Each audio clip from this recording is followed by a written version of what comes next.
Okay, good morning, everyone. So it's 9 a.m. Saturday, April 29th. So we're going to go ahead and get started. Just wanted to thank you all for taking time out of your Saturday to tune in. I am Ann Nygren. I'm a transition teacher coordinator with the District Office of Transition Services. And welcome to the fourth Saturday session within this Saturday Transition Institute. So today's theme is cultural awareness through the lens of transition. And we are very happy that you are all here. As you saw on the flyer on that welcome screen, our Saturday series includes 5 different Saturdays. Each has its own theme. So this is number 4.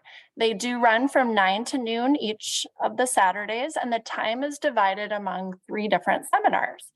So for today, we will be hearing from experts in the transition world with the emphasis around cultural awareness. Today's presenters are Dr. Melissa Wicker, Dr. Joshua Poulos, and Dr. Rebecca Jez. So we have 3 doctors in the house today. So what a lucky audience that we all are. Today's seminar is being recorded and it will eventually be available through MyPLN.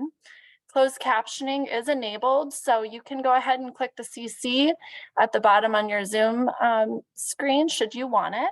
And throughout today, should you have any questions, it's really helpful if you ask using the Q&A feature. And then that you can plan accordingly. We won't be taking official breaks between each of the 3 presenters, but rather there'll be a super short pause, give them time to be able to share screen. And then I'll do a welcome for the other 2 presenters after Dr. Melissa Wicker. In the chat box, you will see that I will share a link to a resources organizer. And inside that resources organizer is where each of the presenters have shared their slide decks. They've shared their contact information and any other resources that they think are relevant to their content and that they wanted to share with you.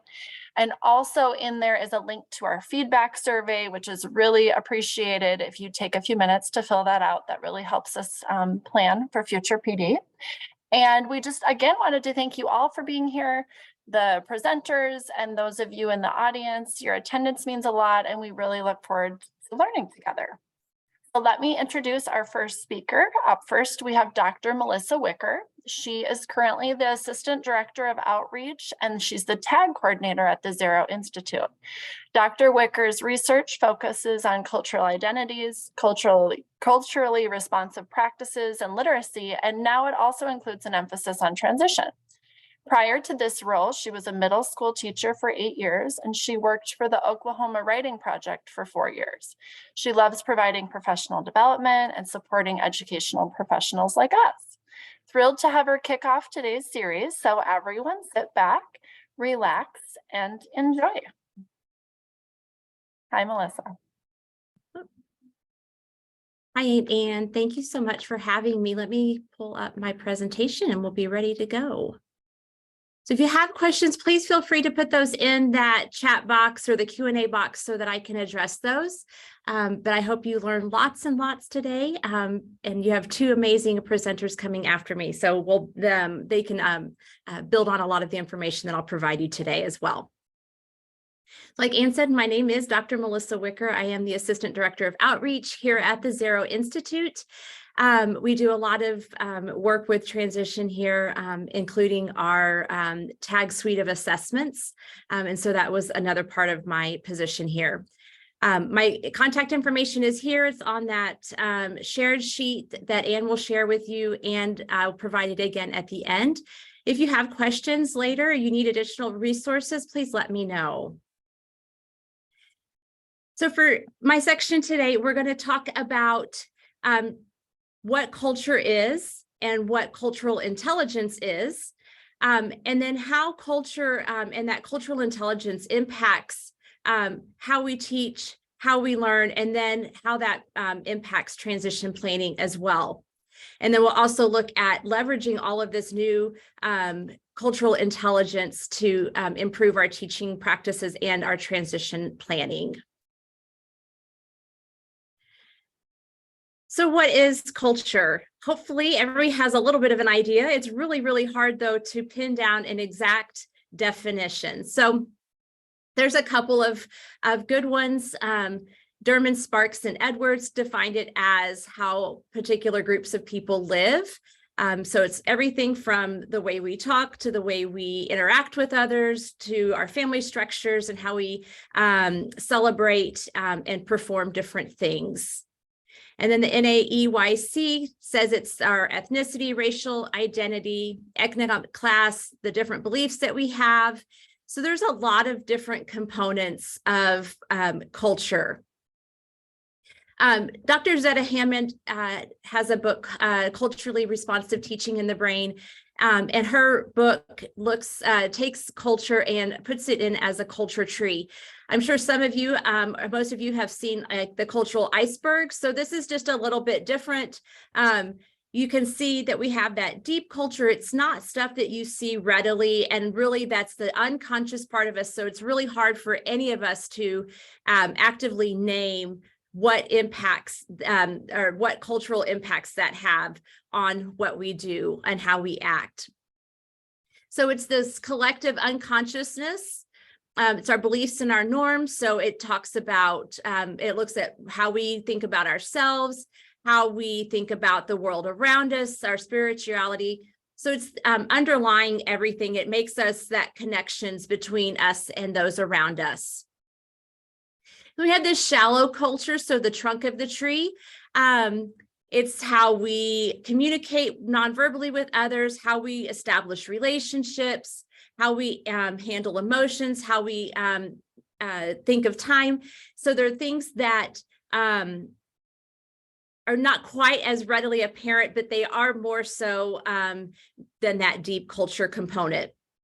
So all of that builds up, and so you have the top of that tree, which is your surface culture. It's all of the observable patterns that we see as we interact with people and as we become ourselves. So how we dress, what we read, what we how we talk to each other, the types of art and foods and stories that we enjoy, the languages that we speak. So you can see here, there's a lot to culture. And so taking all of that into consideration when we're teaching and learning and doing transition plans is really important, but it's a lot of information to take in. So Dr. Holly described culture as, culture in terms of rings. And so there's different layers and different components of culture.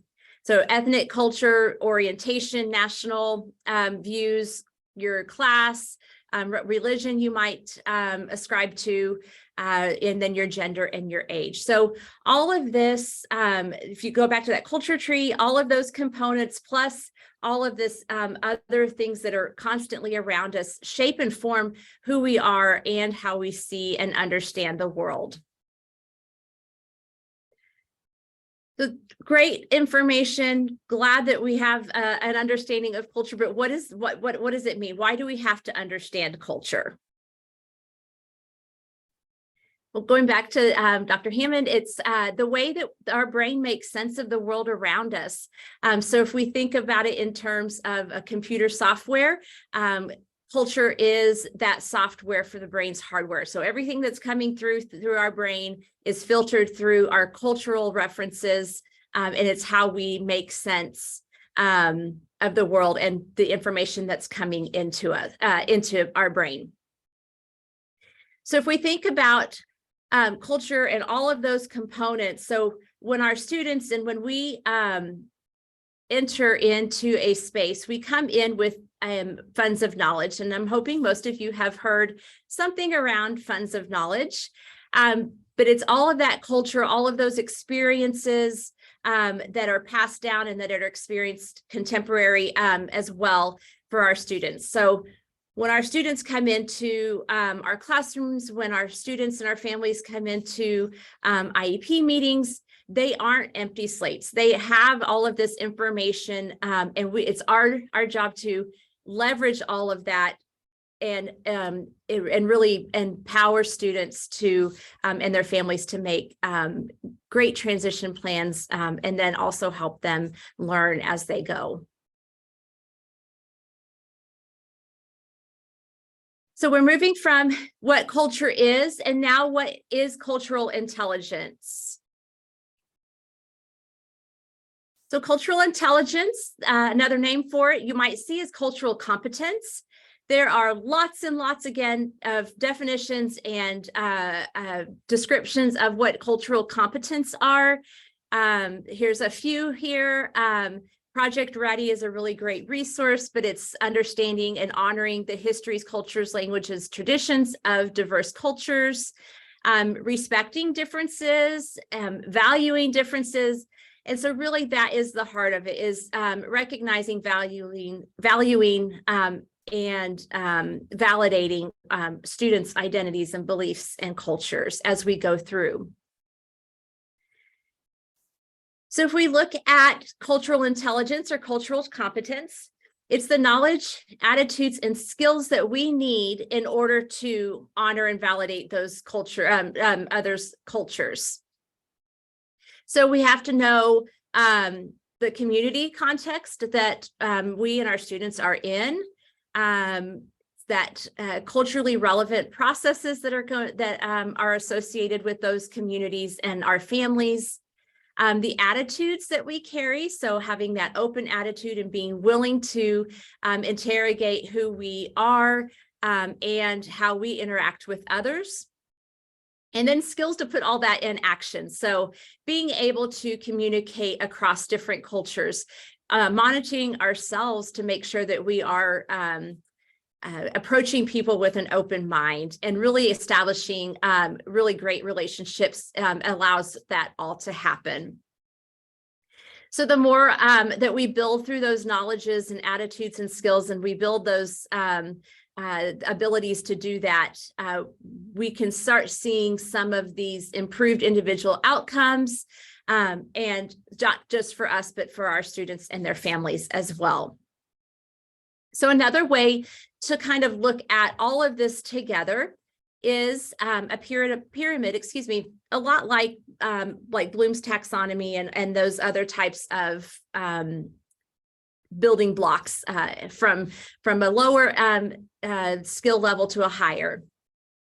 So if we look at cultural competence, we see that just developing that cultural self-awareness is part of that bottom. So it's recognizing what my culture is and how that influences how I interact with others.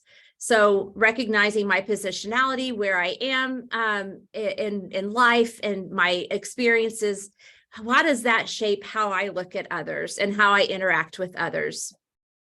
And then I move up and I'm going to start gaining different cultural knowledges. So what are other cultures like? What do they value? What strengths do they have? And that strengths piece is really going to be the emphasis for most of this presentation, is drawing on those strengths. So once we have kind of an understanding of the different cultures and how we interact with each other and how we can build on each other's strengths, we can start to understand some of those power imbalances and moving on to holding some systems accountable. But I know Dr. Poulos will be going into some of that, so I'm going to leave that there as for now. So taking all of this information, so we have what culture is, developing cultural intelligence, all of that translates into our teaching and our learning and our transition practices, because it allows us to incorporate and adopt this culturally responsive, sensitive, relevant, and sustaining education. And I believe Dr. Jez will be going a little bit more in depth on this as well. So culturally sensitive education, we're being aware of the differences that and similarities there are between cultures and valuing those as well. Moving to the culturally relevant, we are honoring and exploring students' cultures, their heritages, and we really make sure that those lived experiences that students come into our classrooms with are available and validated in the classroom. Moving in and moving to a culturally responsive education, we're adapting to the students. So we're making sure that we recognize that our students are valid sources of knowledge. They have lots of concepts. They have lots of information in there, and we want to try and really capitalize on that and build that. And by doing that, if we, when we start bringing in students' heritage and their cultures into the classroom and making resources and activities that honor, explore, and extend those cultures, then we are practicing that culturally sustaining education. And so a lot of that translates really well over to transition services too. So culturally relevant, we want to make sure that the practices that we have are honoring and exploring some of those cultural components of transition planning. The responsive, we're adapting those services that we're providing, those post-secondary transition goals, and then sustaining, really making sure that we're extending that cultural piece in our transition plans. Right. So I alluded a little bit with that culturally responsive and sustaining education, but how does culture impact teaching, learning, and transition planning? There are lots beyond just the culturally responsive on how we incorporate students' cultures, but it really comes down to the approach that we take with students. I know that it's hard as teachers to sometimes self-reflect and criticize and critique how we approach our students, not only in the classroom, but also how we approach students and their families during the transition process as well. So if we look at some different traditional approaches to education, Dr. Paris defined 3 of them. One is a deficit approach, one's a difference approach, and one's an asset approach. And these are approaches that are largely unconscious. And so this is really why it's important for us to begin that self-reflection piece. And I know Dr. Poulos will get into that as well. So the deficit approach, a lot of times we feel that students need to be fixed. We have all of the knowledge and we need to give it to them, and they just need to take it from us. So in the transition process, hey, I'm the transition expert. I know what's going on. I'm going to tell you what to do. Not necessarily the most beneficial in the classroom or in an IEP transition meeting. A difference approach. So we understand that that us as leaders or as educators, as transition specialists, don't have all of the information, all of the relevant information from on our students. So we want to bring in students' cultures, but there's still not a good bridge between the two. We're still kind of leaning more towards that deficit approach. So we want to really move towards this asset-based approach. So we are providing them access to those dominant culture. So we're giving them those connections between what's expected in the school and then what's expected in post-secondary life. But we're also bringing in students' culture and making sure that those are all connected at the end of the day. So hopefully most of you have explored California's Department of Ed website. They have a ton of really great resources. And so they do several modules on asset-based pedagogies. And so that asset-based, which is just like Dr. Paris was saying, the asset-based or strengths-based approach, talks about funds of knowledge, the culturally relevant pedagogy, culturally responsive teaching, and culturally sustaining pedagogies. But it really is just countering that deficit approach. And so we want to make sure that we're viewing cultural literacies and languages as assets and not deficits that need to be overcome. And that's a really difficult task. Again, it comes with a lot of self-reflection and self-monitoring as we walk through our teaching practices and then how we conduct transition planning as well. So if we think back to Dr. Hammond's cultural tree, Culturally responsive and sustaining education, we can also view as a tree. So if we have students in the middle, we're going to make sure that everything that we do has students at that center.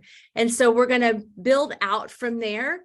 We're going to have high expectations and rigorous instruction, ongoing professional learning and support, both for us and for our parents and communities and the student.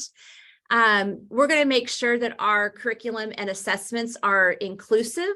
And so that's not only general education curriculum and assessments, but also our transition curriculum and our transition assessments. And then making sure that the environment that we create in the classroom and in the IEP process, the transition process, is welcoming and affirming. We really want our students to feel like they're valued, that their experiences are valued, and that we are looking out for their best interests as we move through that transition process. So New York State Department of Education has a really great handbook on how to implement this. I've included the resources that I've got here for you, both in the presentation. You can click on the pictures and it will take you to those links. And then I've also shared a Google Drive with you, so you can look at a lot of these documents as well. So going back to California's site, they talk about 3 components of culturally relevant pedagogy. So we're looking at students' learning. So we want to encourage their intellectual growth and moral development, but also their ability to problem solve and reason. We want to develop cultural competence. So again, that cultural intelligence piece, so that they're understanding their own cultures, but also affirming the cultures of others around them. And then adopting this critical consciousness.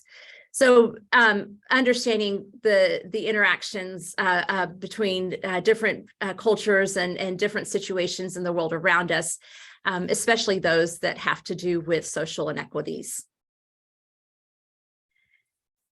So going back to that pyramid, or stair step, culturally sustaining, we're valuing communities' languages, their ways of being, the ways that they do things. We're holding schools accountable within the communities. So definitely that partnership and those relationships between schools and families. We want to make sure the curriculum that connects cultural and linguistic histories, and that includes transition curriculum as well.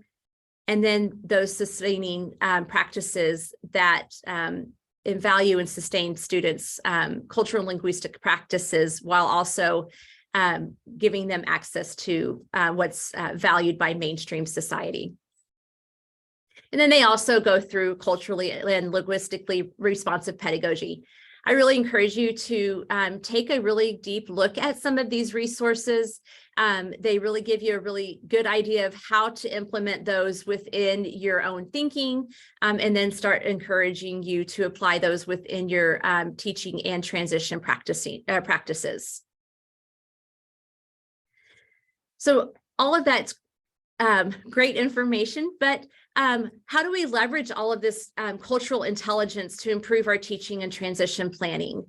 So obviously, self-reflection is a big piece, but we really want to leverage students' funds of knowledge. And so if we think of that, that's affirming the dignity, relevance, and importance of students' cultures in the process of learning.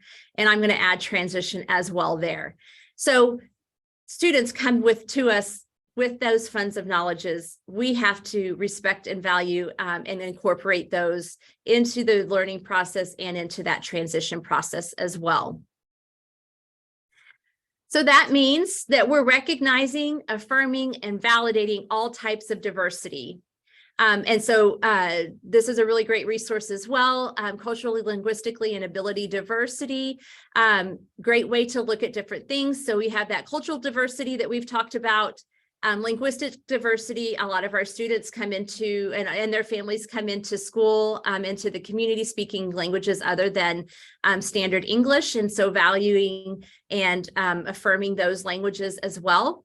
And then ability diversity, there's all types of abilities, and recognizing and affirming the strengths and the values of each of those as well. So CEC, Council for Exceptional Children, does say special educators have to be culturally responsive to all students, especially those students with disabilities whose culture may influence their educational decisions and outcomes. So really just a culmination of what we've been talking about. We want to make sure that we're bringing in those funds of knowledges, that we are understanding where our students and their families are coming from, what their expectations are, especially after students graduate and move on. So taking all of that into consideration and how all of that influences how they make decisions for their post-secondary life. Leveraging students and that cultural intelligence to improve teaching and transition planning also means that we're holding students to high expectations. High expectations you'll hear over and over and over again. So high expectations in the classroom, high expectations in our annual goals or in annual transition goals, post-secondary transition goals.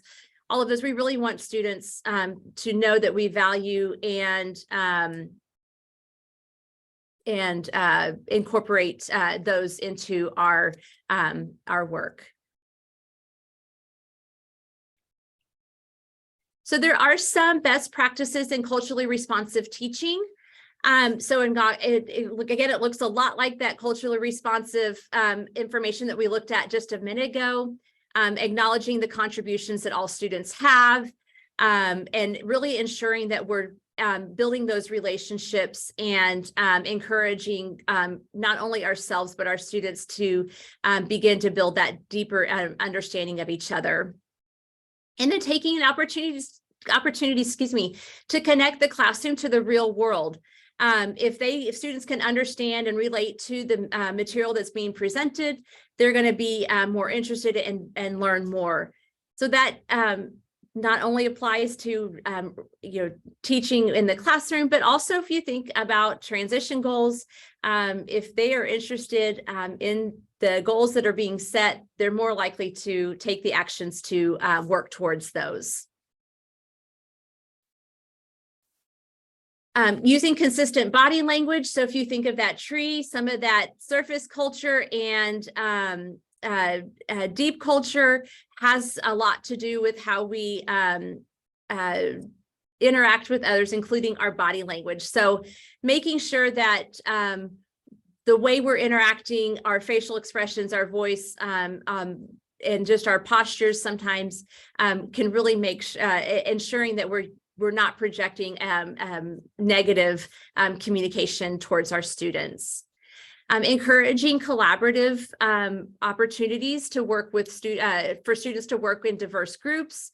That gives them that opportunity to learn from others, learn different cultures, and really understand the strengths that are associated with each of their peers. And then welcoming feedback. It's a really hard piece of teaching. Don't always enjoy some of that constructive feedback, but being receptive and being aware that a lot of times we just need to have that open line of communication and be able to receive the information that will help us become better teachers as well. So New America put out a reflection guide, and they have they defined 8 competencies for culturally responsive teaching. It's a really great guide to walk through. And so again, it brings in those best practices and into 8 competencies that you can work through to improve your own teaching, but also apply in the transition process as well. So we're going to reflect on our own cultural lens, look at the different ways communities their languages and their cultures, building those collaborations between our students, but then our students' families and their communities as well, promoting respect, again, those high expectations, bringing real world issues in, and that's especially important as we go through transition planning, and then really bringing in students and families' cultures to make sure that our curriculum and our instruction and our transition planning is relevant for that student. So one of the easiest ways or most efficient ways to incorporate culturally responsive and sustaining pedagogies in the classroom is UDL. And I'm sure you are all familiar with UDL, so Universal Design for Learning, that talks about different modes of engagement, representation, and action and expression. So this gives you a little bit of an overview of how you can build in these activities within your teaching.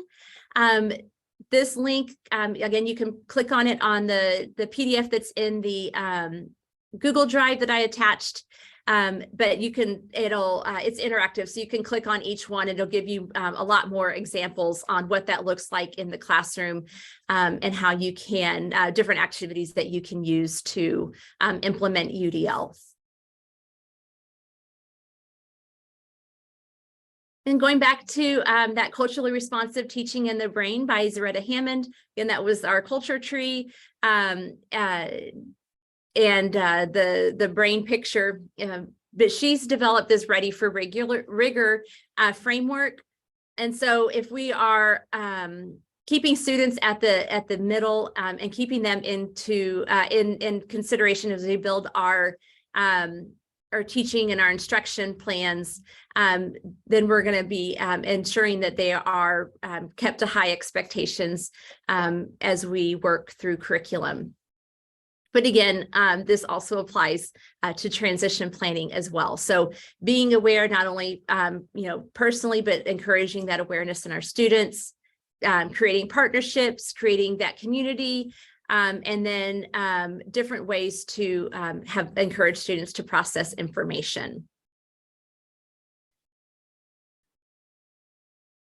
So I'm curious if I can, and I hope this is okay, what culturally responsive practices do you guys see that you've already do in your classroom, but then maybe some that you were surprised at and may want to try and incorporate going forward? I don't know if it's okay. So okay, perfect. Yeah, I think if people want to put it in the chat, otherwise, if you want people to speak, if they just raise their hand, I just have to give them access to unmute for the webinar. Yeah. So chat's probably fastest, but if someone really wants to speak, that works as well. I've done a lot of speaking, and I know that it's hard to listen to someone for a while. So I'm gonna give everybody an opportunity to, but I'd love to hear if there's things that you've recognized through this that you already do. And then if there's something that surprised you and that maybe you want to challenge yourself to implement.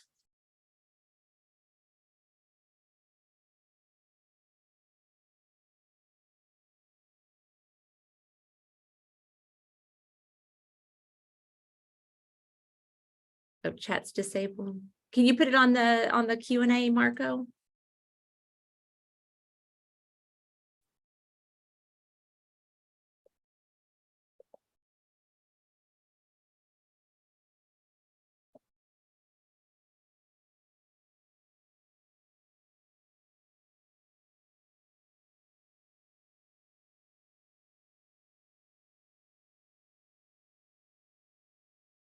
Allowing students to voice their thoughts, input, and questions. Yes. I know that's a fine line to walk. Helping students cultivate a positive mindset and sense of self-efficacy. That's a great one. Validating, affirming, and using family language as assets. Yes, rather than deficits. Those are great. And there were a couple hands. I did give them access to. Yeah, go ahead. Ms. Morales? Yes, I try to implement as much as possible in my classroom. I really try to give them a voice and an opportunity to also share about themselves and their family culture. That's great. Christina?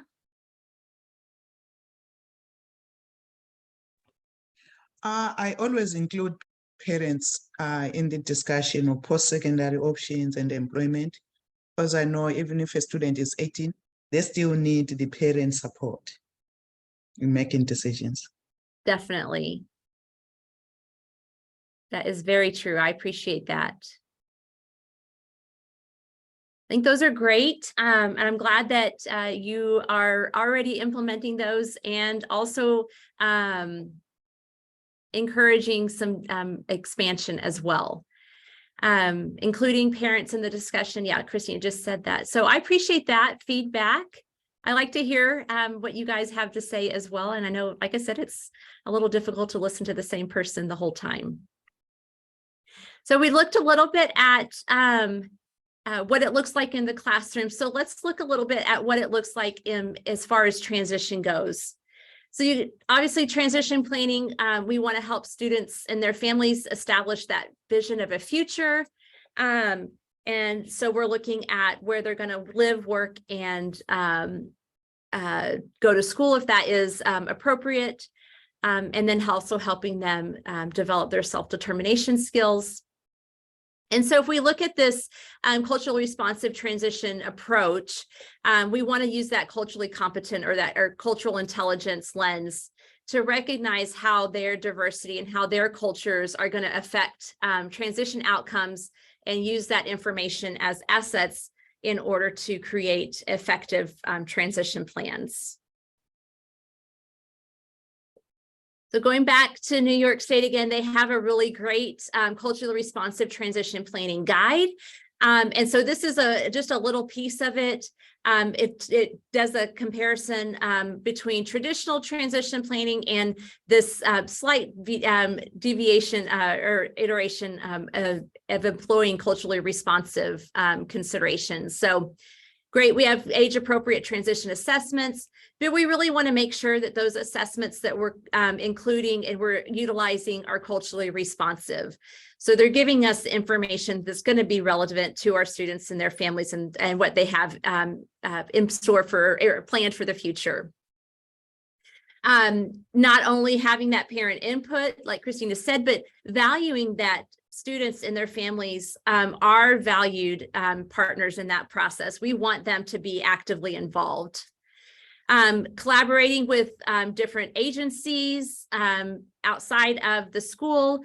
And so really extending that and making sure that we recognize that student support systems exist beyond just their immediate families and perhaps into the community as well, and making sure that we incorporate those components into the students' plans. Moving that instruction through a culturally responsive lens again, making sure that when we have that career development piece that we're looking at what students want to do after they leave K-12, that it looks and it's going to value students' cultures, but also we're going to ensure that they have opportunities for career development and have role models with people that have this similar cultures and ethnicities, so that they can see those positive role models. And then encouraging increased access to general curriculum. And that's true for all students, especially students from marginalized groups, and that includes students with disabilities as well. So we touched on it just a minute, appropriate transition assessments, definitely an individualized approach. One size does not fit all with transition assessments. And so by carefully selecting which assessments are used, we're implementing that culturally responsive practice. So we take into considerations bilingual and multilingual students, and trying to ensure that the assessments that we give them have been validated and properly translated for students with different languages. Different accessibility features that the assessment may or may not have, making sure that we gather data from a variety of stakeholders. So again, parents, their families, their communities as well, And then looking at those results as a team and determining if more assessments are needed.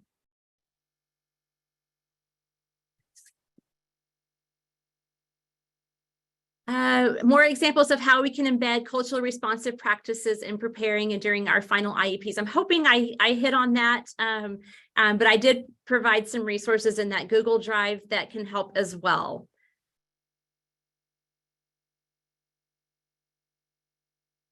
So if we look at the creation of post-secondary goals, the goals that we're building, we want to build them using interest inventories, and there's a variety of interest inventories out there for students. Interviews, so not only with our students, but their families as well. So what's important to students and what's important to their communities and their families as well. And then exploring different college and career options. Not limiting to them. Again, that comes back with that high expectations, but really involving students and their families in that exploration and goal creation process. Yes, definitely keeping them engaged and not shutting them out or pushing them out of the process, as Marco and Anthony stated. Appreciate that. So it really comes down to that family input, that student input. So there's different ways that you can do that. Here's a great resource of questions to ask culturally diverse parents before an IEP meeting. And these aren't, a checklist that you have to do each one each time. But it's just something to keep in mind. So we're going to make sure that our families understand English to the extent that they are able to interact with us appropriately and provide feedback in the IEP process. And if not, then we need to provide some type of interpreter at that meeting so that they are able to actively be involved in the process. As you can see, a lot of these are just that, again, that consciousness, that cultural competence that we were talking about, taking into consideration that not everybody views the world and transition planning in the same way that we do. So California, again, you guys have a great resource. Part of it has some questions to expand understanding of families. And there's lots of different questions that's in this resource, in this guide.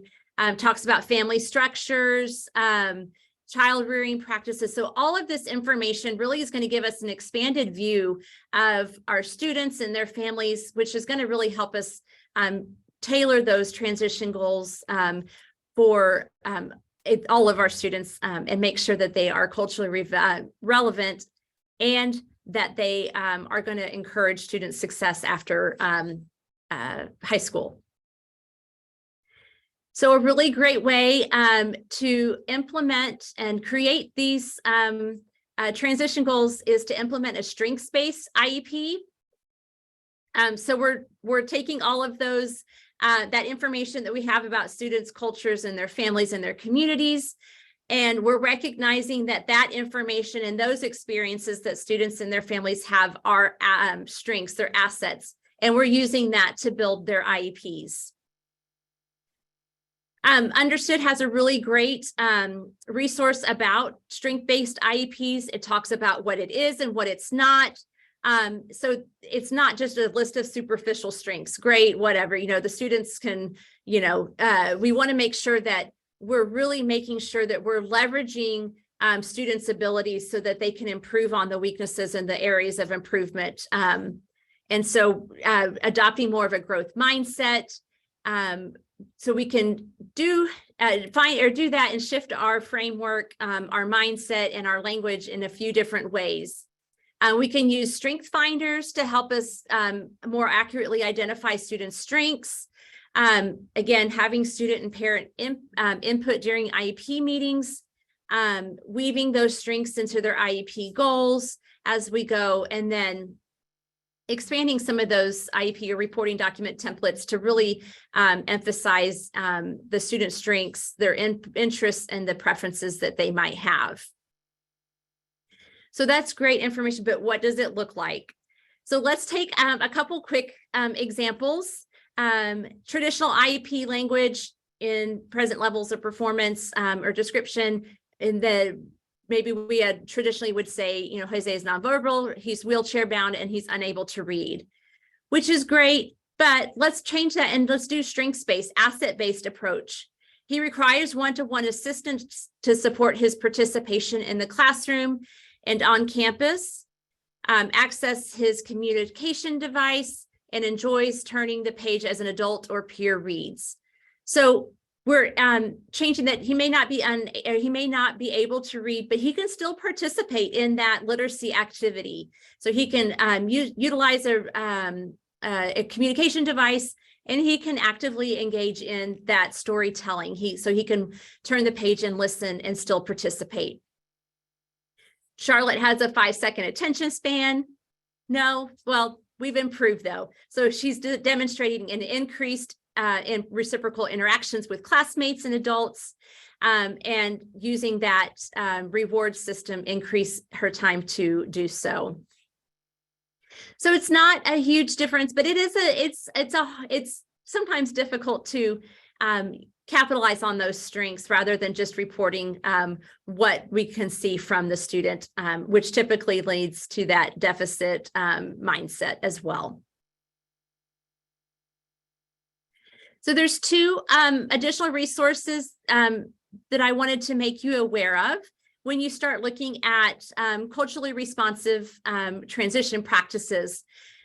So in 2017, Dr. Barrio at UNT and her team created this CRIB matrix. So it's the culturally responsive and relevant IEP builder. And I've included that article in the Google Drive for you to review. But it really takes you through each section of the IEP and making sure that as you go through it, that you're maintaining students, families, and cultural competence and ensuring that they have a voice in the process. And then it also asks how you're using students' prior experiences. So I thought this was a really great resource, if nothing else, to keep in the back of your mind as you're working through students' IEPs and reporting documents, just to make sure that we're really incorporating that cultural component and making sure that we're keeping this relevant to students and their families.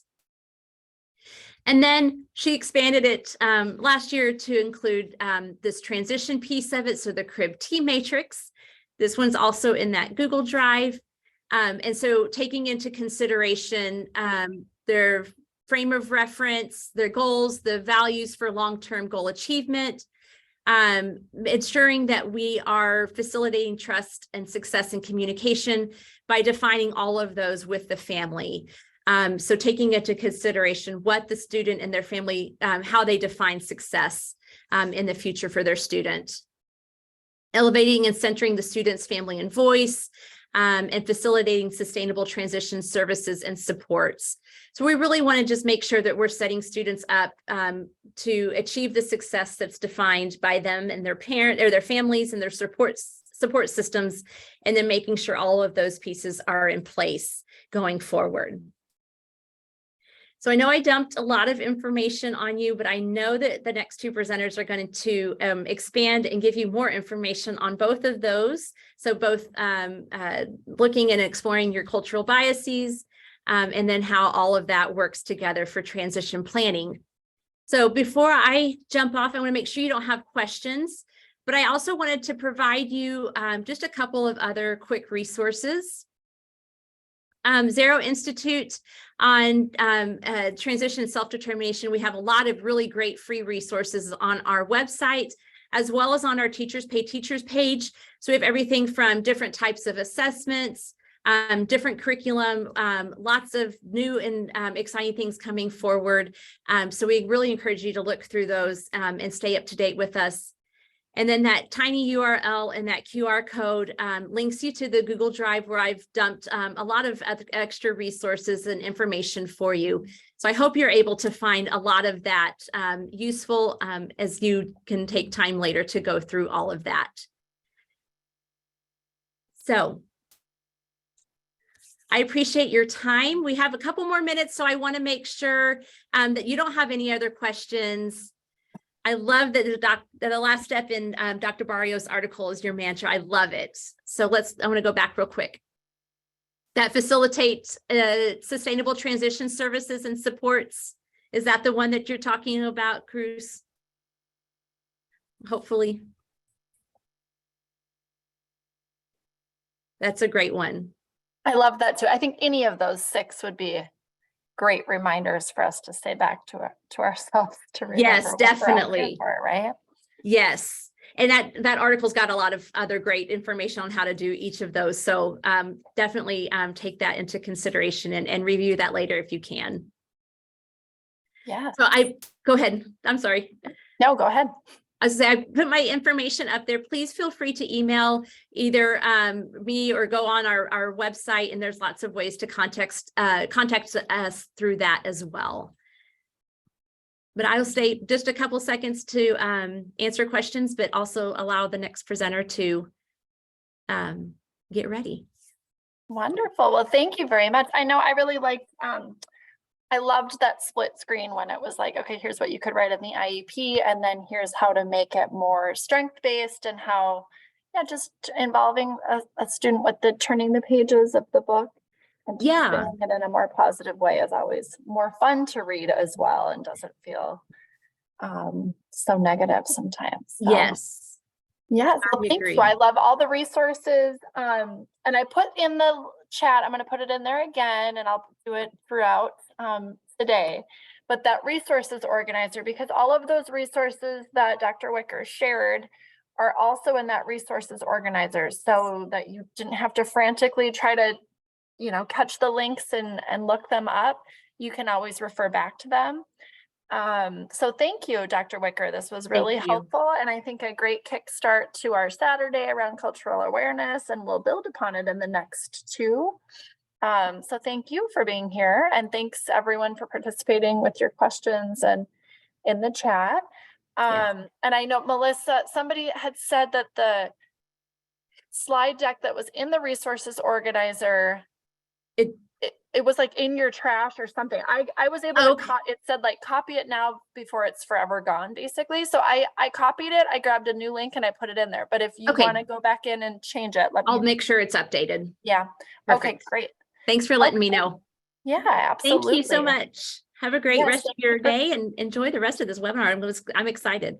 All right, thank you. And Thanks. let me just make sure to move our next presenter over. So let's just take, we are done a little bit early, so let's just take about a 3-minute break to pour yourself another cup of tea or coffee. It will give me time to pull up my notes for my introduction for the next presenter. It will give the next presenter time to get screens ready and everything like that. And all of you time to just kind of decompress what you just learned and get ready for the next presenter. So we'll be back here at 9:56 and we will see you then.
Okay, everyone, I think it is time that we move on.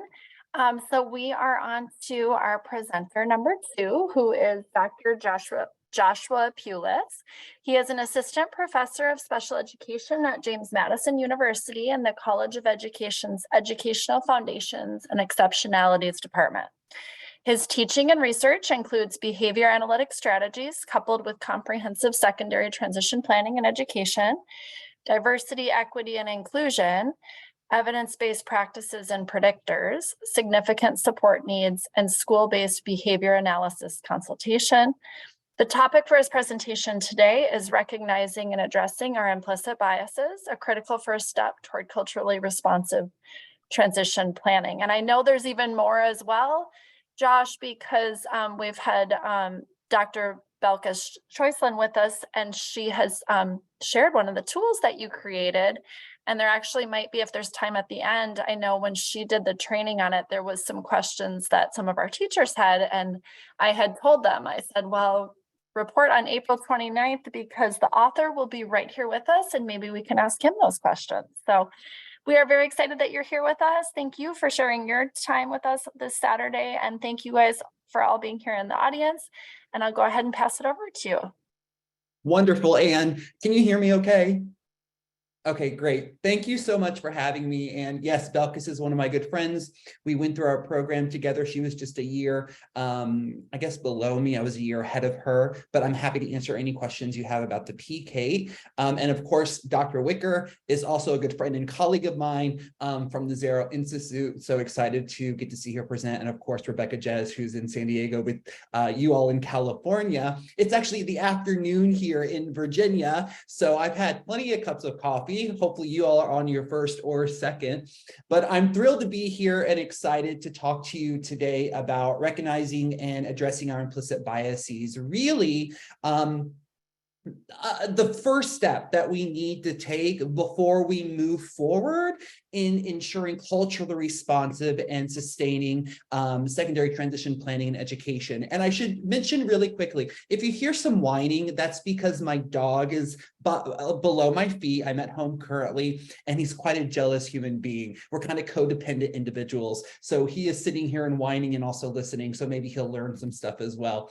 Anyhow, before we get started, I'd love to always get a lay of the land. So I believe many of you are in California, if not all of you, in the Los Angeles Unified School District. And I would just love to hear from a few of you in the chat on in what capacity you're currently employed. So whether that's a paraprofessional, a special education teacher, maybe an 18 to 21 school affiliated transition planner, a transition coordinator. Awesome.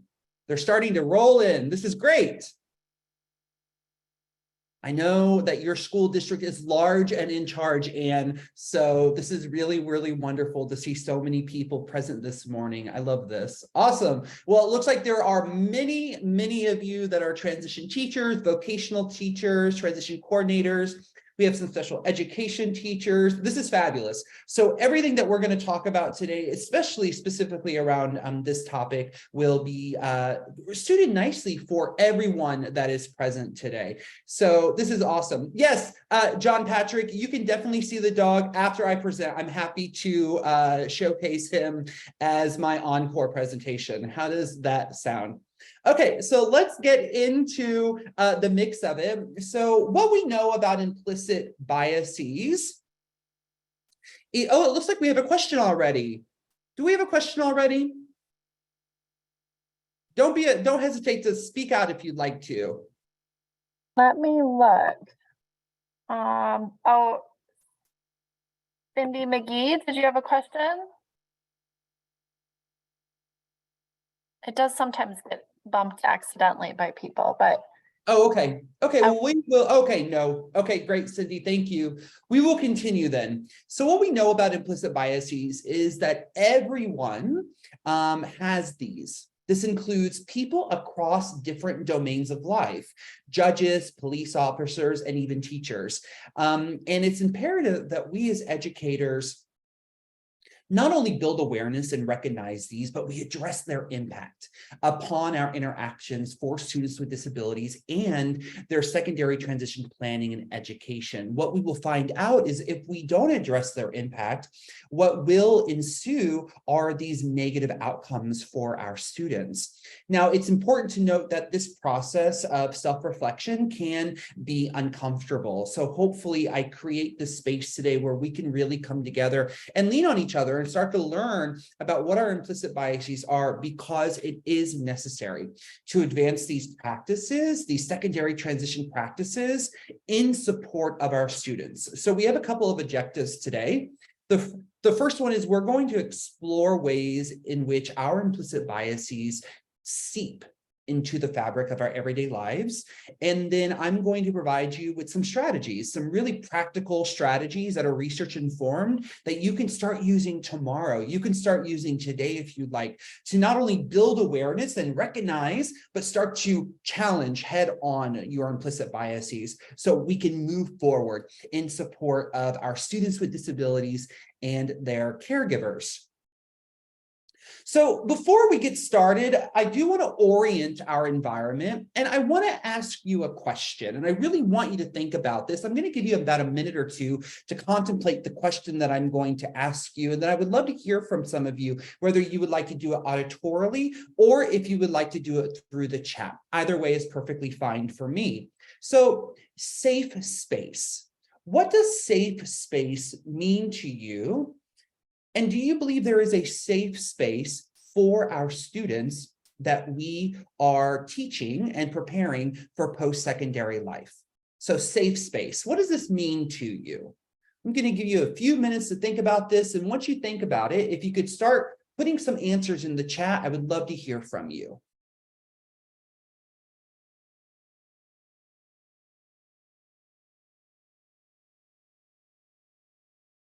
Don't feel judged, trust. A space where you feel comfortable, free from judgment, trust. Awesome. Some of these themes are popping up. Feeling honored and respected. The no judgment zone. Being able to state your opinions freely. Great. Where they feel comfortable to think, accepted and respected. Where one's voice is heard.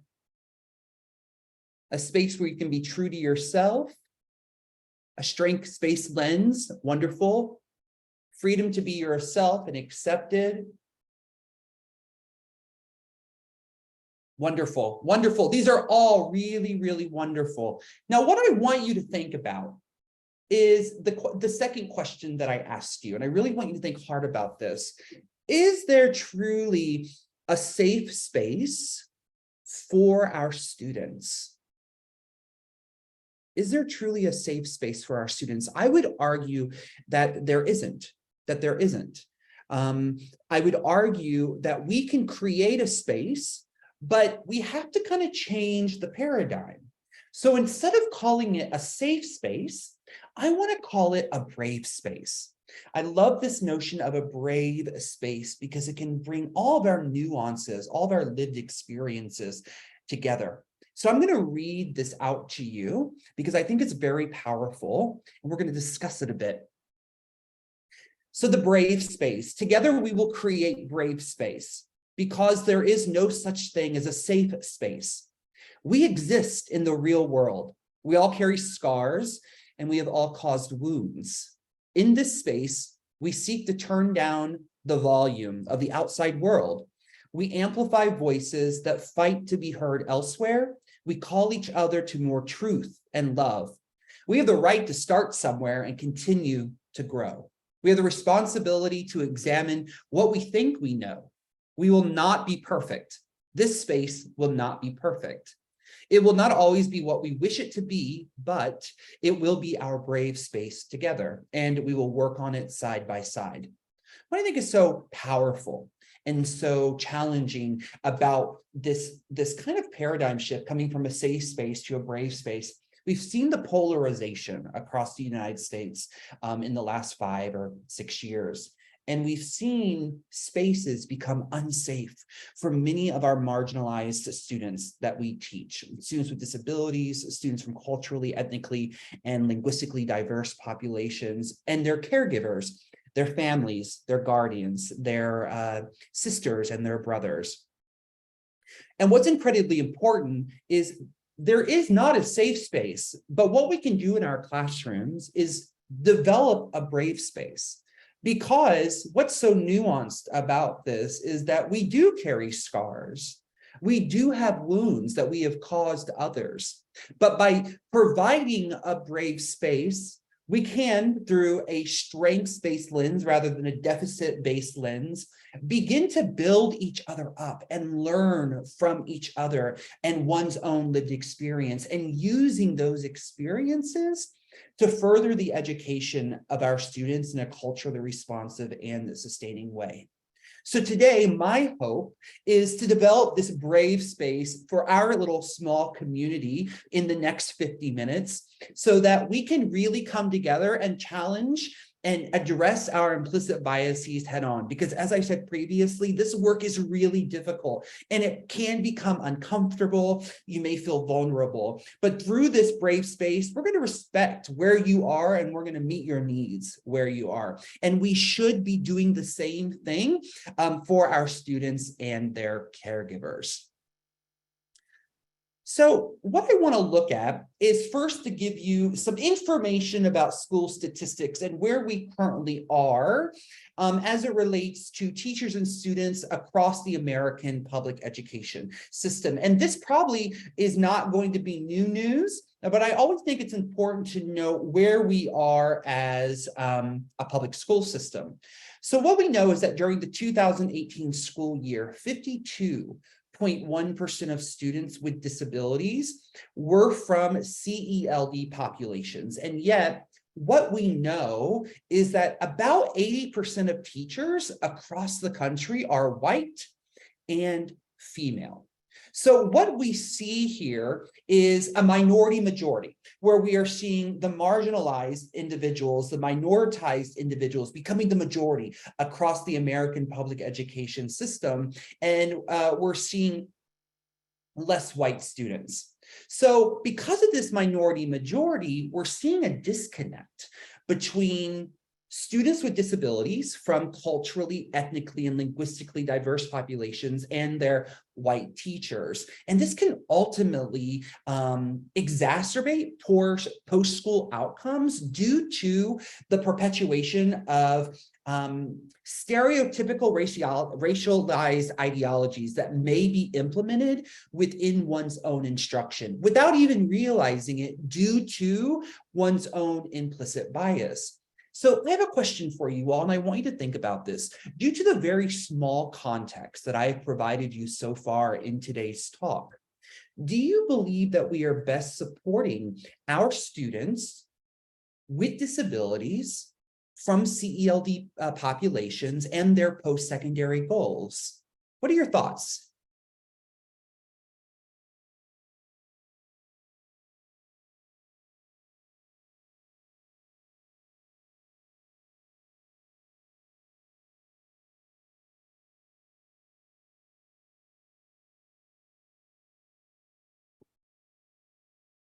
I'll give you another couple of seconds to think about this. Yes, lots of room to improve. If we are following best practice, yes, we should be supporting our post-secondary goals. I see some no's, we have some room to grow. Yes, we're not there yet. I think we're all trying our best, but always room for improvement. We are striving.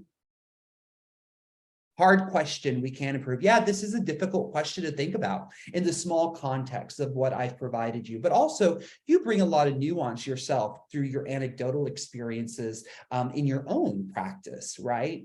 So what we know in the literature is that we see, as you are aware, students with disabilities tend to have poorer post-school outcomes than they're typically developing peers.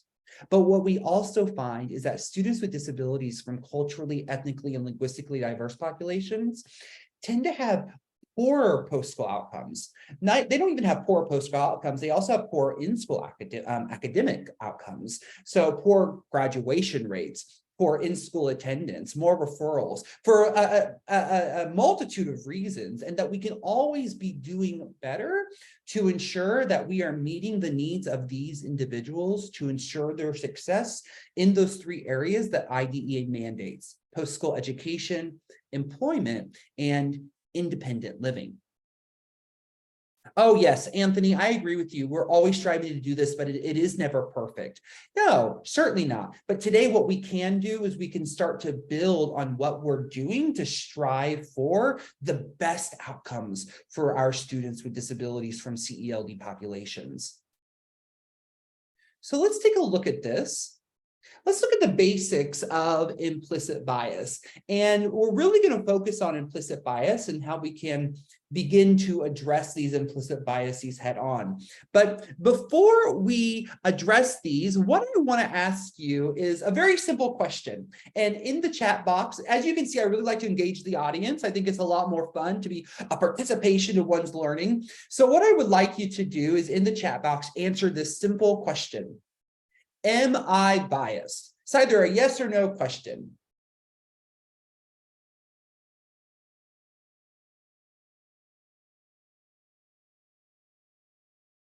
I love this. Yes, yes, yes, yes, yes. We all are. Yes, yes, yes. This is really, really great. It's human nature. This is really great. So yes, we are all biased. However, I did see a couple of no's, and I hate to break it to you folks, but for those who said no, you are also biased. We are all biased. We all have these automatic associations that are blind spots in our peripheral that we may not be aware of, that could ultimately impact the instruction of the students with disabilities that we are giving. So we have to be really cautious when moving forward because of these implicit biases, and we have to bring them up. We have to unpack them because they're multifaceted to ensure that we're not exacting harm on our students and their caregivers. So then what is bias? Let's unpack this a little bit. What is bias and how does it break down between explicit bias and implicit bias? So the term bias is defined as the liking or prejudice for or against someone or something. Biases aren't inherently bad. So for example, I have an explicit bias, and that deals with loving ice cream. I could probably eat ice cream for dinner, breakfast, lunch, and dinner every single day. And yet, that's not hurting anyone. It's actually helping the company that I'm buying the ice cream from. Now, it could be hurting my health, but that's my own problem, and that's a conversation between me and my doctor. So I have this bias, right, of loving ice cream. However, there's a point where our biases can become to exact harm. And that's when we're not aware of them and they have those negative associations. So being able to recognize these and understand what your explicit biases are and what your implicit biases are is really important as an educator. So let's look at explicit bias first. Explicit bias is defined as the mental processes involving both awareness and volition. So because of one's awareness and free will around this explicit bias, an individual is clear about their feelings and attitudes. Therefore, related behaviors are conducted with intent. So I have a firm explicit bias that all students can learn. And I'm a behavior analyst. So because I'm a board certified behavior analyst, I believe that when students don't learn, it's something to do with their environment. It's not about the student, but it's about the circumstances that surround the student. And I, as the behavior analyst, have to figure out ways to modify the environment to best meet the needs of the students that we work with alongside. So I have a firm explicit bias. All students can learn. Students learn when they are taught well. When they are not taught well, it's on the onus of the instructor. We can do better to figure out the environmental modifications that need to take place. Now, let's look at implicit bias and let's unpack this a little bit. Implicit biases, they are defined as the mental processes that lack either full awareness or full volition. So we're not fully aware of these implicit biases. As I stated earlier, they are these blind spots that are in our peripheral.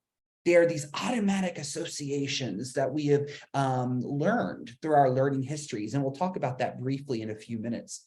And because we are not fully aware, they can exact harm on the individuals that we interact with on a daily basis. So they operate, these implicit biases, outside an individual's awareness. And they can become in direct conflict to a person's explicitly stated attitudes, beliefs, values, and feelings. So let me give you an example, going back to me explicitly stating that I have an affinity that students, all students can learn. All students can thrive. All students. Now, if I don't check my implicit biases, I could potentially have an automatic association associated with students with significant support needs. And I could, in this peripheral where I don't have full understanding or volition or awareness around it, there could be an implicit bias saying, well, students with significant support needs can't learn. And because they can't learn, I'm not going to set high expectations for them. This implicit bias is actually driving who I am as an individual, and I'm setting lower expectations for students with significant support needs in comparison to students with high incidence disabilities or typically developing peers. So that's where we need to start to really unpack our implicit bias to make sure, again, not exacting harm on the individuals that we're working alongside and preparing for the future. So today, again, we're really going to focus on implicit bias, and we're going to unpack it a little bit more, and we're going to start to learn ways in which we can address it and build awareness around it head on. So let's talk about the origins of implicit bias. When you start to get into the literature, you start to learn that there are many origins. And as a behavior analyst, I always look through, I have a framework that I work through, and that's through a lens of behaviorism. So I really chose some of these origins based off of a behavioral outlook, because through this deterministic or behavioral outlook, we can really start to modify our own environments to do what's best for our students and their caregivers. We can really address head on what our implicit biases are, grapple with them, continually grapple with them, and move forward in a more positive way. So first and foremost, one of the origins of implicit bias is in-group favoritism. So individuals favor the familiar. When you start to sift through the literature, what we see is we have the in-group and we have an out-group. Your in-group, your familiar, may be people who identify the same as you, who may present the same as you, who may do things that are similar to your likings, who may be part of your social system. We tend to gravitate toward the familiar, and we tend to widen ourselves from the out group. Today, we're going to talk about one practice in which we can start to be more familiar with the out group and build those relationships. Another origin is social learning. What we know about implicit biases is that individuals are taught, but also catch biases from others. Whether you're aware of it or not, when we're setting low expectations for our students with disabilities that may have significant support needs, we are actually learning these things from you through observational learning. So we're not only learning them because they're taught implicitly, but we're catching these. It's kind of like a virus. So we're catching these biases from other that can potentially impact how we interact with that outgroup of individuals. And then finally, cultural knowledge. The beliefs of individuals are shaped by their environment. We have multiple systems. I like to talk about these systems as those Russian dolls. So the very small doll right in the middle, we have the individual, and then we build out this ecological theory of systems. And all of these systems, these environments, trickle down to this individual and shape who they are as a person. So by unpacking your learning history, we can start to bring to light what these implicit biases are and how we can challenge them head on. So implicit bias is shaped without any mental exertion and can sometimes be incorrect or even harmful in impact. And when we start to see that incorrect or harmful in impact notion, that's where we need to say, got to pause. We need to reflect, we need to take a few steps back and really start to grapple with these implicit biases. So I did want to provide you with examples of implicit biases. As I mentioned earlier in our objectives, you don't see implicit biases just in one kind of workforce domain. We see it across genders, across sexuality, across work areas. So I wanted to bring those to light to give you some of these examples. So for instance, women. We see a huge gender bias between the binary of male and female. We see unequal pay. I believe right now women are making between 70 and 80 cents to $1. Men are currently making. We see diminished responsibilities. Restrooms. We see outdated views of dress code. I just read a really interesting article that came out of the pandemic that was about how men over Zoom could dress a certain way. They could dress down and still seem apparently to be knowledgeable and an intellect. But women, on the other hand, who did not have a full face of makeup, who had not done their hair, who were not wearing a certain style of clothing, they were not seen to know what they were talking about or intelligent. These are biases that women are dealing with on a daily basis that we really need to counter. Another one comes around immigrants. So crime and terror. Immigrants bring crime and terror to the new country in which they immigrate to as refugees. Accents or dialects. When we are talking to someone who may have an accent, we could have an implicit bias that states, oh, they're not as smart as an English speaking individual. Or economic malaise, so economic burden or taking jobs away from their native born counterparts, right? Yes, I love that, Marco. You're absolutely correct. Or we talk to them very slowly and loudly as if they cannot be receptive in what we are saying. That is certainly true and something that we have to bring to light. What about the LGBTQ population? So we have these heteronormative societal expectations that when you're born and assigned male or birth, assigned male at birth or assigned female at birth, you have to act a certain way. You have to fit in this cookie cutter approach. What about appropriate gender expression, right? So maybe you're assigned male at birth and you seem too gay or overly flamboyant or feminine. Or what about HIV and AIDS? During the AIDS and HIV epidemic, it was considered a gay disease, and individuals who had that were considered dirty.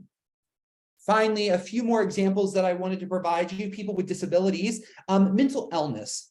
They are violent and or dangerous. Individuals with intellectual and developmental disabilities.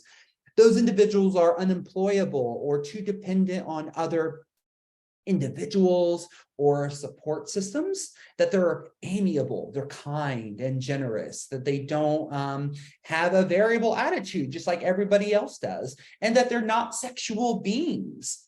And that those with hidden disabilities don't have a disability at all.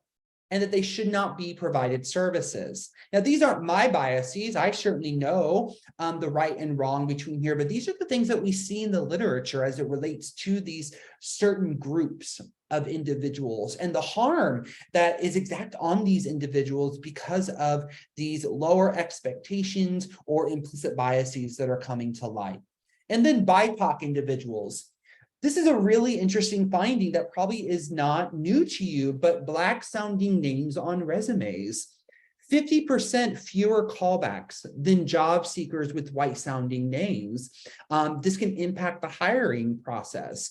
I just saw an article come out about a year ago. There was a Black family trying to sell their house.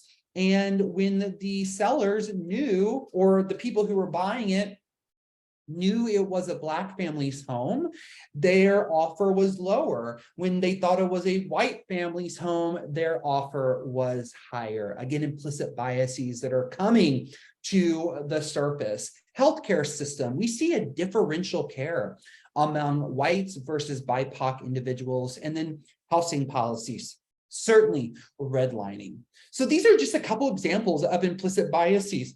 And what can happen if we don't talk about them, bring awareness, recognize them, and really address them head on.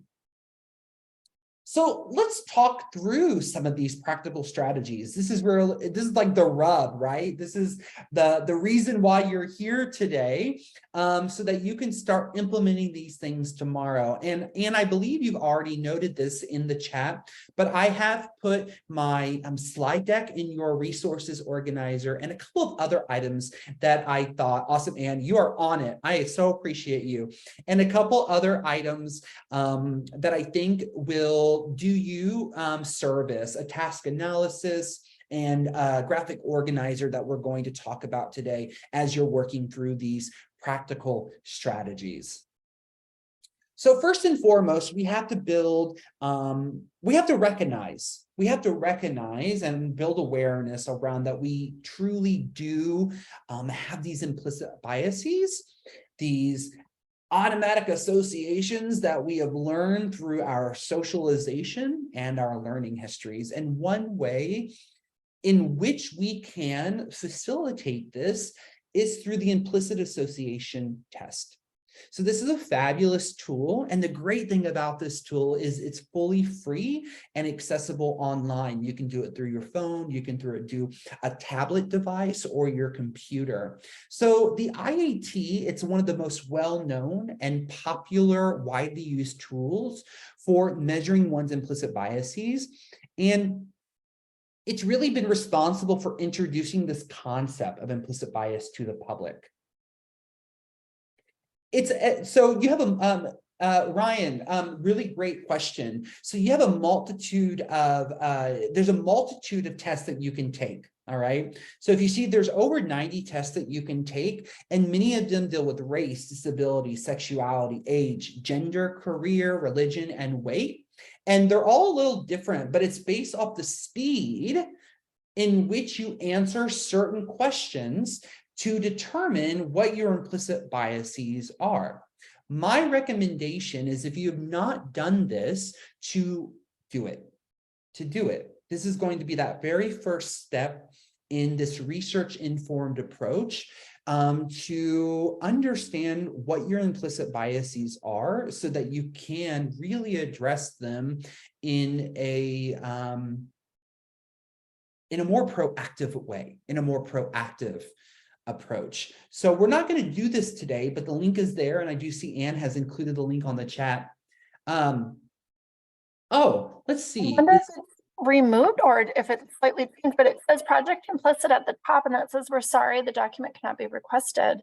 Oh, interesting. So they I'm may going to try to look for it. Maybe there's a different link or something. Yeah, So. that would be great, Anne. Thank you so much for your help. Yeah. So it is fully accessible and it is free. They may be working on it, but the great thing about this is that it is through Harvard, but a lot of different universities have come together to collaborate on this assessment.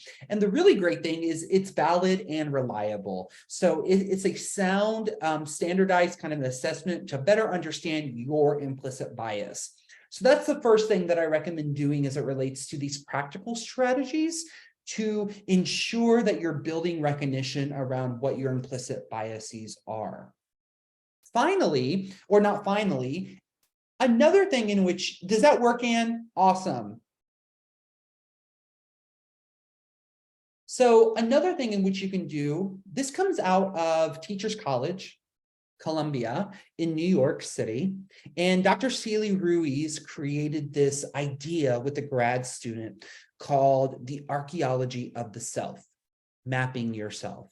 This is really, this can be a challenging exercise. And my recommendation is that you do this independently in a quiet space so that you can really think through your life. Thank you, Jose, for letting us know. The archaeology of the self is truly that. What you are doing is you're unpacking who you are as an individual through different time periods. So on the left-hand side of your screen, you'll see childhood, you'll see adolescence, you'll see young adult, and you'll see adulthood. On the other side, you're going to see influences. You'll see environments and people, events, beliefs, and values. And what you are going to begin to do is you're going to look at your childhood. And across your childhood, you're going to consider these influences that may have impacted you in a way that you learned a certain implicit bias. So you're going to look at different environments. You're going to look at different people that you interacted with. You're going to look at the events that you participated in. And then you're going to look at your beliefs and value system when you were a child. Once you've completed that process, you're then going to move up to adolescence. And you're going to do the exact same thing. For adolescence, you're going to look at those influences, young adult influences, and adulthood influences. And the great thing about this is once you have unpacked who you are and you've really done a deep dig of yourself, you have this amazing understanding of the automatic associations that you have acquired through your lifetime. What I've provided to you in the resources organizer is this very simple graphic organizer that you can use. As you can see here, you have the circle in the middle. This is me. And then you have some rectangles around this me idea. And in those rectangles, you can put your time periods, or you can put your influences. This is a really, like I said, an independent activity that should be done quietly in a safe and brave space for yourself. So doing this in a way that matters to you and that is going to be most productive for you, you certainly can modify it. But going through this process is really important. I actually do this with many of my students here on campus. In all the courses that I teach, I infuse culturally responsive and sustaining practices. And this is the first piece to that multifaceted puzzle. What's really wonderful is that you can do this with your own students as well. They can start to understand who they are as individuals so they can just be better human beings because of it. I did want to provide you with a brief example that one of my colleagues did for me. She has provided me permission to showcase her work. And what you're going to see is she did it a little differently. So again, it does not need to be through a graphic organizer, whatever works for you so that you can start to unpack and really dig deep in how you have learned these automatic associations about the outgroup of people. So here you see she has childhood. She has middle school. She has some things about special education and high school. She has some things about undergrad. My gosh, she has even things about personal people. She has things about her mom. She even goes way back to kindergarten. She talks about when she was in Germany. So these are these certain events in time and these influences that she has caught and implicit bias, and she's unpacking it so that she can build recognition and awareness around it. So again, another tool that you can use in your teacher toolkit to start to recognize who you are as an individual. Another thing that we can do is after we start to build awareness around the implicit biases that we hold. We can do a diversity self-assessment. I love doing this as the second piece to, again, that multifaceted puzzle, because once we understand what our implicit biases are, it's important then to ask these really direct questions. And these are the 3 questions that I focus on. What is my definition of diversity? Have I experienced others making assumptions about me based on my membership in a specific group? How did I feel? And what kinds of information, skills, and resources do I need to acquire to effectively teach from a multicultural perspective? So you started to build recognition and awareness around your implicit biases. You have that. Now we're going to look at diversity, and we're going to ask this really poignant question. What is my definition of diversity? What does it include? How do I unpack this word of diversity? Is diversity even important to me? If not, why? Maybe it's because it's an implicit bias that I wasn't aware of, that I need to start to grapple with. Secondly, how has other individuals' automatic associations affected me? How did it make me feel as an individual? And then finally, what resources do I need to further unpack these implicit biases and start to challenge them head on? I'm giving you a few of these resources today, but as Dr. Kendi says, you're not one and done with anti-racism. You're constantly working toward becoming an anti-racist, right? So this work is very similar. You will always hold implicit biases, and we always need to bring them to light and grapple with them and challenge them and continue to do this work, even though this work is incredibly difficult. Because if we don't do this work, we are going to exact harm of the students that we teach, and we are going to not produce those positive post-school outcomes that we so want. Another thing that we can do is we can address. So we built awareness, right? We built recognition around these implicit biases, these automatic associations that we hold. When we have built awareness, what the literature says is that we've built awareness. The next step is that we have to be willing to work on them. If we're not willing to work on them, then nothing is going to take place. So you need to pause for a moment and say, am I willing to work on this? Am I willing to do the good work to ensure that the instruction that I'm giving my students through secondary transition planning, through secondary transition education, is really making sure it's meeting the individual need and not meeting some prior notion that I hold deeply that I may not even be aware of. Once you make that step over that threshold, then you can truly start to address these implicit biases. And one of the things that is really simple is to solicit feedback from outside observers. We know the importance of feedback in education. It is incredibly powerful. And when we can bring somebody into our classroom and we can tell our outside observer that we may have this implicit bias, but we're not really sure, we're working on it, and we want to make sure that we're not exacting harm on our students.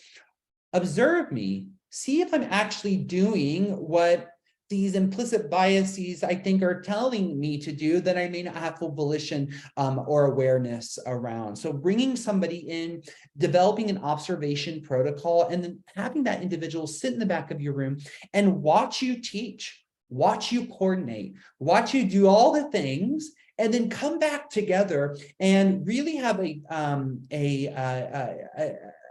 hard conversation around these implicit biases and allow for feedback and feed forward. Yes, Marco, I love that. A brave discussion. That's really, really fabulous. Thank you for that nuance. So feedback is really important. Feed forward is also important. Feed forward comes out of a university in Florida through organizational behavior management, again, under the ABA lens. But what's so powerful about feed forward is that someone is giving you this feedback about what they expect you to do when they come to observe you a week later. That is the feed forward. That is how they want you to change your performance or change what you're doing to ensure positive outcomes for all of the people in your classroom. So feed forward is incredibly powerful. And when we use it in a way to change someone's performance, we do see positive outcomes for individuals with disabilities and their transition planning and education. So coming back to the in-group versus out-group, right? Because we favor the familiar, there is a practice out there called intergroup contact. This is relying on the meaningful engagement of individuals whose identities are different. Many of you across the board said that you are a transition coordinator. This is really fabulous news. You are in a position that allows you to be really proactive in coordinating an approach to allow for this intergroup contact to cultivate and to really transpire for those individuals who may be having a hard time working with each other. What I wanted to do is provide you with 4 conditions that should be put into place to ensure that there are optimal effects for that intergroup contact. The first one, excuse me, groups are working toward a common goal. So you're bringing individuals that believe that they are the in-group, one is the out-group, one is the in-group, one is the out-group, both out-groups. They have different identities. And here's a group that favors the familiar, and here's a group that favors the familiar. You're going to bring these 2 groups together, and you are going to facilitate this intergroup contact by 1, developing a common goal that they are going to work toward. In that intergroup contact, both groups are going to have equal status. There's not going to be a differential power struggle. Everybody is working toward a common goal, and everybody's voice is heard equally. This environment is going to afford individuals to really get to know each other on an individual basis, where they start to relinquish those stereotypical kind of notions about who that outgroup member may be, because they're building upon this really facilitated proactive approach of collaboration and relationship building. And then you, as a transition coordinator, administrator, some sort of an authority figure, you are going to provide support through a lens of, this is the work that we've got to do, and this is how we are going to facilitate this work. What's really so wonderful about this is that when people begin to get to know you on a one-to-one basis, and they're engaging in positive, meaningful relationships, collaboration, and teaming, this can actually begin to build new positive associations and reduce that stereotyping of the outgroup. So this is incredibly important. Bringing 2 different groups together, it's going to reduce that stereotyping that those 2 groups may be doing, and it's going to start to develop those new positive associations with who those people are, so they can work and team and collaborate together. This is really important in the transition planning process, especially around the IEP development, when we have many relevant parties around the table. When we are bringing different individuals around the table, we are working toward the ultimate goal, and that goal is the IEP development to increase access and ensure the promotion of post-positive school outcomes. So this is a really critical area in which we could actually implement this intergroup contact tomorrow with the individuals that we're working with on developing the IEP for little Johnny or for little Susie or for the students that you serve in your own school environment. A really powerful practical strategy that's easily put into motion and create some really positive outcomes for all involved. Finally, and I would be remiss not to talk about this because I am a behavior analyst, we can put all of these strategies into motion. We can do all of this goodness. However, if we are not self-monitoring, self-evaluating, and holding ourselves accountable, this is all going to fall through the cracks. So we have to continuously self-monitor and self-evaluation our perceptions, our judgments, behaviors, and decisions, and the actions for the influence of implicit biases. We can self-monitor the occurrence and non-occurrence after we bring awareness to a certain implicit bias. And then after a bit of time, we put these research practical strategies into motion. We can self-evaluate to see if they're working. And if they're not working, the question would be to ask why. Why are they not working? What can I do to modify so that they will work for my employment capacity? And then accountability. This is really, really incredibly important. We have to hold ourselves above reproach. And what I mean by that is we need to hold ourselves responsible for the negative influence that these implicit biases are going to have on the students and caregivers that we serve in our school district. We should not merely dismiss our accountability simply because implicit biases are triggered automatically without our conscious awareness. As I stated earlier, there's automatic associations. The blinders are on in our peripheral. We need to hold ourselves accountable every day, bring them to the forefront of our mind, and continually grapple with them and work on them, monitor them, and self-evaluate. That is one way in which we can change our behavior for the better for our students and caregivers that we serve alongside. So it's a little early, but I did want to provide you with one final thought, and then any questions or comments, concerns, or celebrations you would like to share, I would love to hear from you. So this is a very powerful final thought, and I always like to leave it when I'm presenting on implicit bias. Ultimately, we believe our decisions are consistent with our conscious beliefs, when in fact, our unconscious is running the show. And when we remember that our implicit biases are really running the show, we can start to recognize them, build awareness, and address them head on. Thank you all so much for having me this morning. I think it is still morning there in LA. It was such a privilege and a great opportunity to get to speak with all of you. Oh, it is. Thank you. 10:46. Wonderful. Hopefully you're on your third or fourth cup of coffee. I would be jittering by now. But I would love to hear from you if you have any questions, comments, concerns, or celebrations.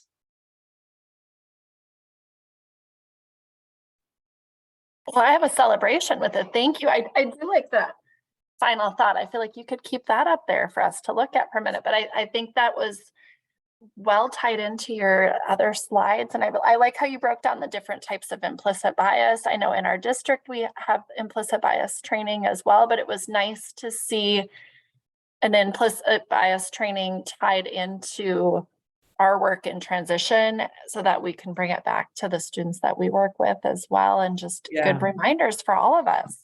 And I really appreciate, if we had more time today, this is where we would start to go into that culturally responsive piece, which I think Rebecca, Dr. Jez is going to talk about, but the idea of how we can infuse the values and belief systems of our culturally, ethnically, and linguistically diverse populations into that planning process to ensure that we're really meeting the needs at the individual level of those marginalized populations. Yeah, that was great. And I also think the choice of words with brave, because that was a good reminder. And I know Marco was putting some things in the chat about it as well, but brave spaces, brave discussions, and just being brave was a takeaway for me as well. So that was really great. So thank you for sharing. The resources organizer has his slide deck in there as well as the other two presenters. So be sure to grab that link. And then to be able to check out some of the resources that he shared, like I added, switched that link for that Harvard test that you had mentioned. Great. So that's in there as well. So thank you for that. We are a couple minutes ahead. I am just waiting for a thumbs up from Dr. Jez if she can start couple minutes early, so I think we'll take. I did a- actually. I think Oh, it you got did? hidden. Okay, in then it was the- like all the great job, shout I outs to know. Josh, and I lost you up in in there. all So- the accolades for Josh. But you are, Hi, of Rebecca. course, we're It's just so good to see fantastic. you. So good to see you. Oh, it's good to see you, my friend. Great.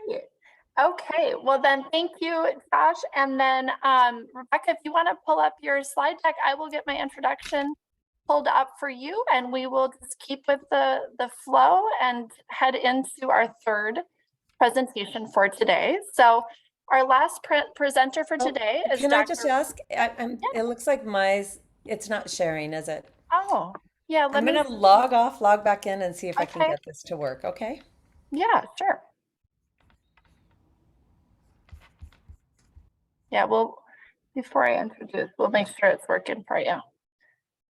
So now would be, yeah, Josh has me inspired to, I normally only drink one big cup of coffee, but he said I should be on my third or fourth. So Yes, that is a lifeline of mine. And thank you so much for having me again. I Yes. really appreciate it. thank you. I appreciate you. I can't wait to look at more of your resources. Of course, yes. If you have any questions, don't hesitate to reach out to me. Okay, wonderful. Thank you very much. Thank you, everyone. Oops. Oh, shoot. Let's see.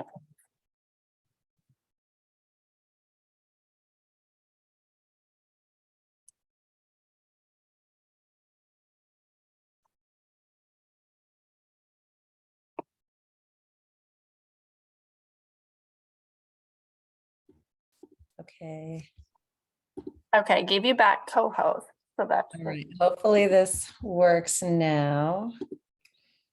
there it is. Yeah, Okay, good. it looks great. It looks beautiful. Yeah, sometimes Okay. when I have too many tabs open, it won't allow me to share, but yes, I know that going last in a group of presentations can be tough. So anyway, I will hand it over to you. Okay, wonderful. Okay, so thank you all. So we have two presentations down, and we have our last presenter for today, Dr. Rebecca Jez. She's an assistant professor at the University of San Diego's School of Leadership and Education Sciences. So it's nice to have someone here from our state of California. She is in the Department of Learning and Teaching, where she teaches, researches, and supports educators from around the world to assist them in using culturally responsive, healing, and sustaining inclusive practices. She works on contributing to the field of education through scholarship on culturally responsive, sustaining inclusive practices, trauma-informed and healing, holistic assessment of learners, post-secondary transition for K through 12 learners, and collaboration with learners, families, educators, and communities, both locally and globally. She has taught in public special education classrooms for over 14 years and was also a distinguished Fulbright in teaching in Johannesburg, South Africa, where she worked to share effective ways to implement culturally responsive, inclusive practices.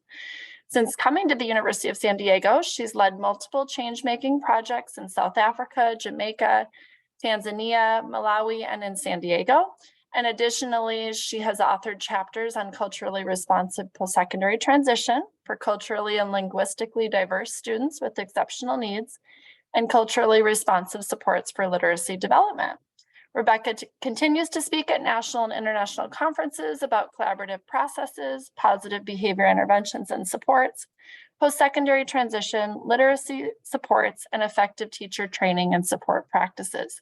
The title of her presentation today is Moving from Critical Self-Awareness to Student-Led Culturally Responsive Sustaining Transition Planning.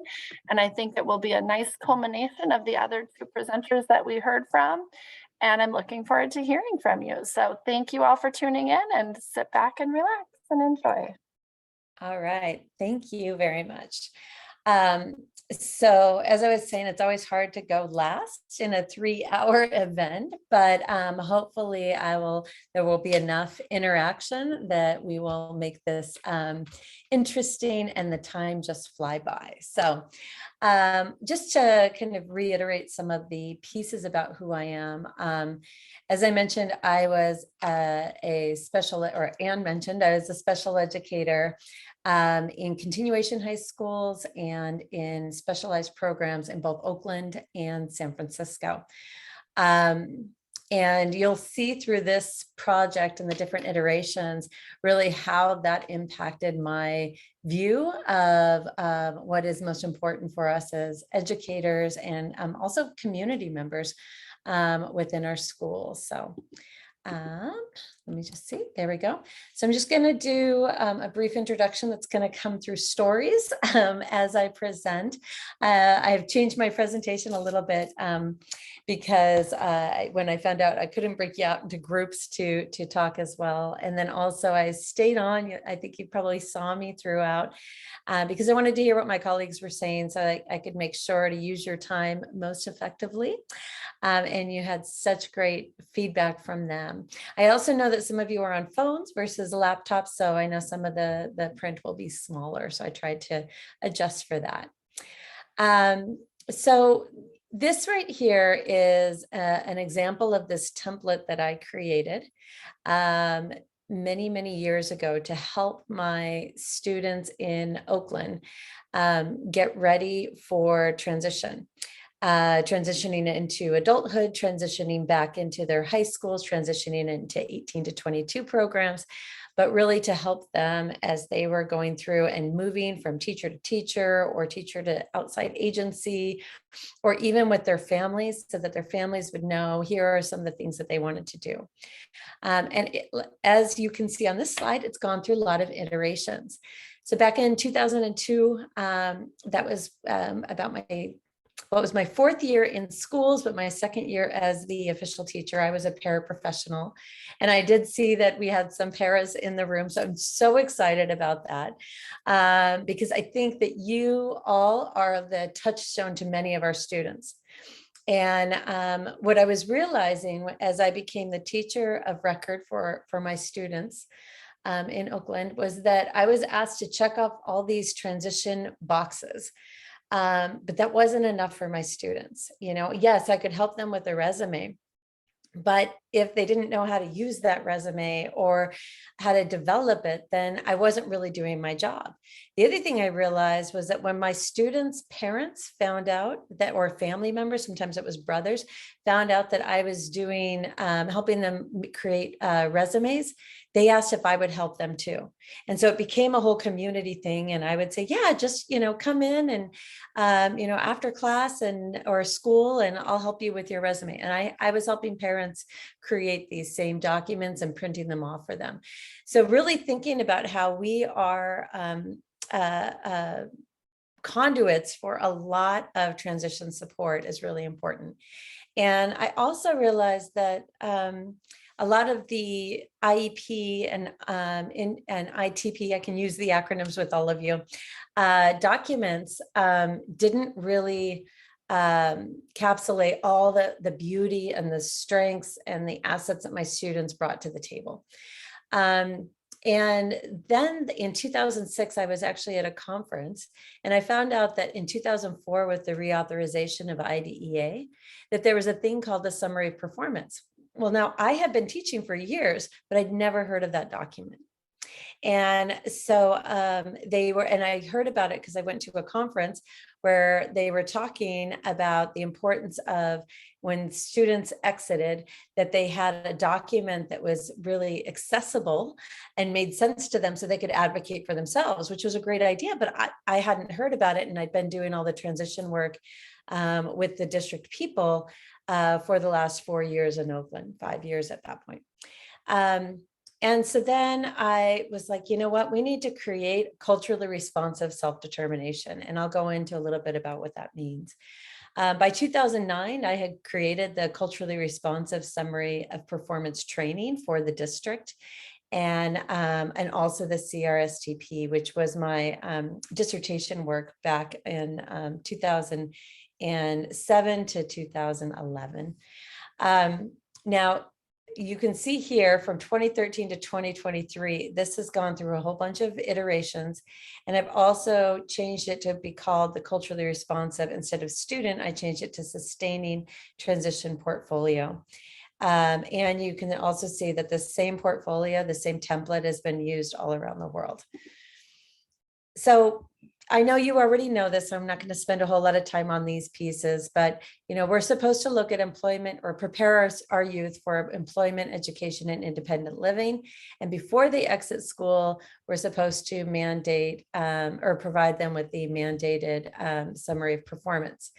Anne was nice enough and sent yours in LAUSD to me. And so as you can see, it's just talking about post-secondary goals, the ones I just talked about, who will be a support, friend, family, teachers, then the different community agencies, who are they, what are their contact information, what activities did they participate in high school, so clubs and sports, strengths, environment, do you learn best in, communication.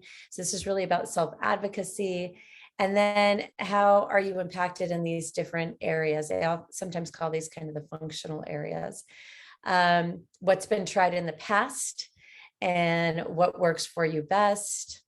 And then looking really more specifically at the actual performance level. So where is that youth? Where are they in their at the time when they leave high school or they leave school? And then the accommodations page, and then some recommendations. So these are the goals. So we've hopefully seen this before. Let me see, whoops. But that's a lot of information, and it's yeah, you could, once again, that's that checklist of things, but sometimes it doesn't encapsulate everything we know. There's also this group, Kohler and Goff, and I forget that third person right now, but they went through and they looked at all the research around transition, and they said, okay, here are 5 areas that really good transition programs have. They have youth-focused planning, so the youth is actually doing the work. They have family engagement, so the family is truly involved and empowered. The youth are developing their plans. The program has structurally changed to meet the needs of the students and community members, and there's interagency collaboration. We also know from research, and I remember it was in 2002, around this time where I was questioning exactly what transition looked like, that I got a hold of Geneva Gay's book on culturally relevant teaching. Or I'm sorry, it should say culturally responsive teaching. What she was saying is that you need to access the students' prior knowledge, and then you have to give them a frame of reference. You've got to anchor it in something, make it relevant to their life.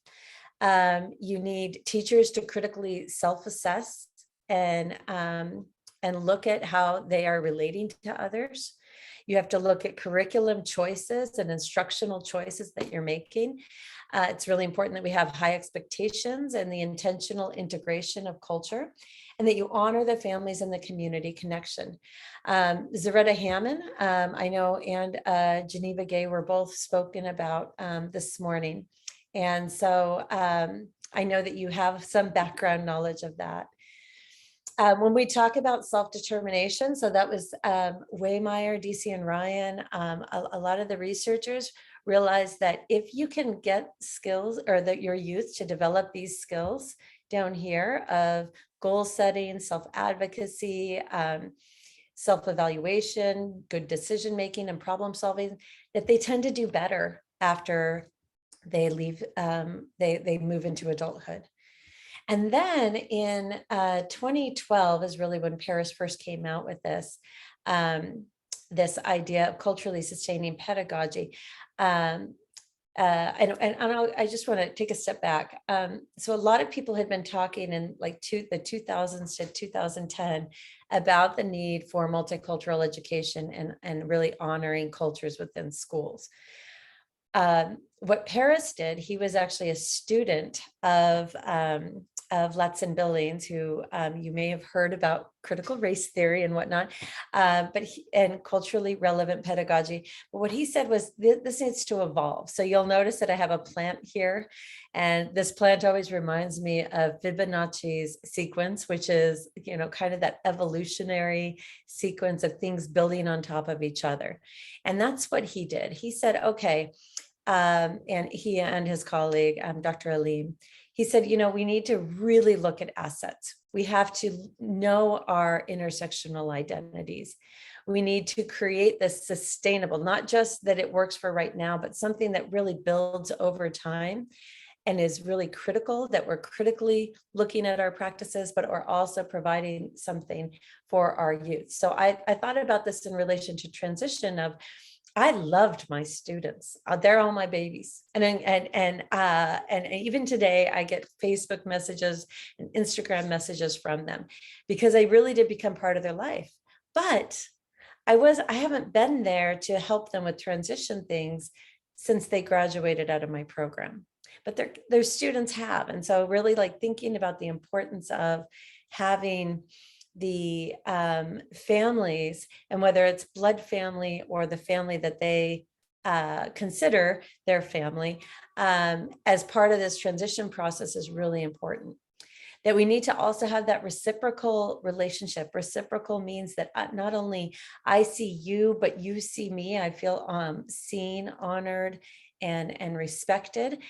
And I also, we're working together in this mutually beneficial relationship. And we're doing that within the land, within the Indigenous communities, within our members of our communities. And that we also need to look at students in the intergenerational communities, and we need to collaborate together. And so it is sometimes about, calling grandma and having maybe even the student talk to their grandparent or auntie or neighbor who they respect about their plans for transition.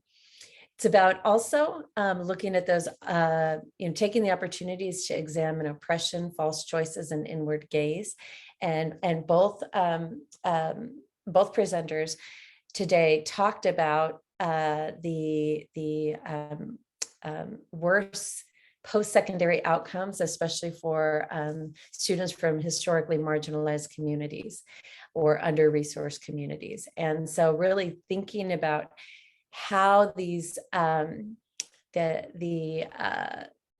outcomes are different, and calling it out, and then trying to change that through assets-based ways, and really promoting language, practices, and knowledge. We'll get to some of that in a bit. Oh, actually right now. So Josh had you take a look at kind of your own self-mapping, and I want you to do something similar. But I'm just showing you from Sylvia Duckworth, this wheel of power and privilege. And so if you take a look at the center, and that's the power right there. And I'm going to name some of my power dynamics that I have and that I live with. And one is that I'm English speaking. I'm a citizen of the US. I have post-secondary education. I am the first in my bloodline with a doctorate, but I was able to get it. I did have to take out a lot of loans and do this on my own, but I did it. I had access. I am heterosexual, and my mental health, although I have had my challenges, it's mostly stable. I have an average body size. And that's where I kind of fill on that center one. So I want you to take a look, and I'll go through some of mine now that are a little bit on the next levels, but I want you to go through, and if you wouldn't mind putting in the chat anything that you notice about this wheel. Some things that you wouldn't necessarily know by looking at me. Well, one, I am female, so then that kind of brings me out, but I'm cisgendered female, so that kind of brings me out to the second ring around there. I am middle class. I rent property.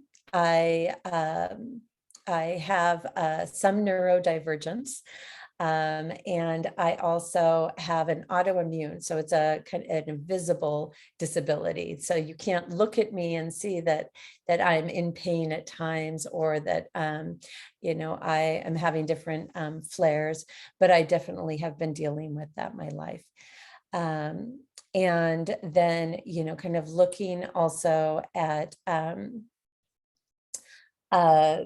looking at like my family, I have no children because I was unable to have children, and that was not something, and it's not on this one, but also like looking at even the ways that you kind of show up in the world. So if you feel comfortable, if you could maybe put some of yours in there, then that would be great. And if you don't, then that's okay. I know that this is a space that we can't see each other, so we don't always want to share.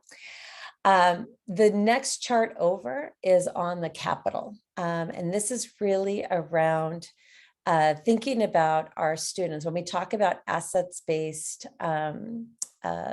experiences, sometimes we don't know what all of the assets are. So I'll go back to my family. I came from a single parent home. My father passed away when I was 8, and there were 8 children in my family. Ages 2 to 15. So we were very much the pull up your bootstraps kind of family, but there's a lot of capital that comes with that. I have 7 siblings and a mom that I'm very close to, and that I have, when I have a challenge, each one of them can put in $25 and help me out financially if that's what I need. And so we've been able to really kind of support each other in ways that we wouldn't have been able to do.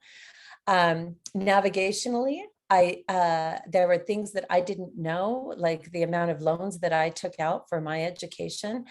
Now being a professor, I now know that there were ways for me to get money without taking out all those loans and being so far in debt to get my education.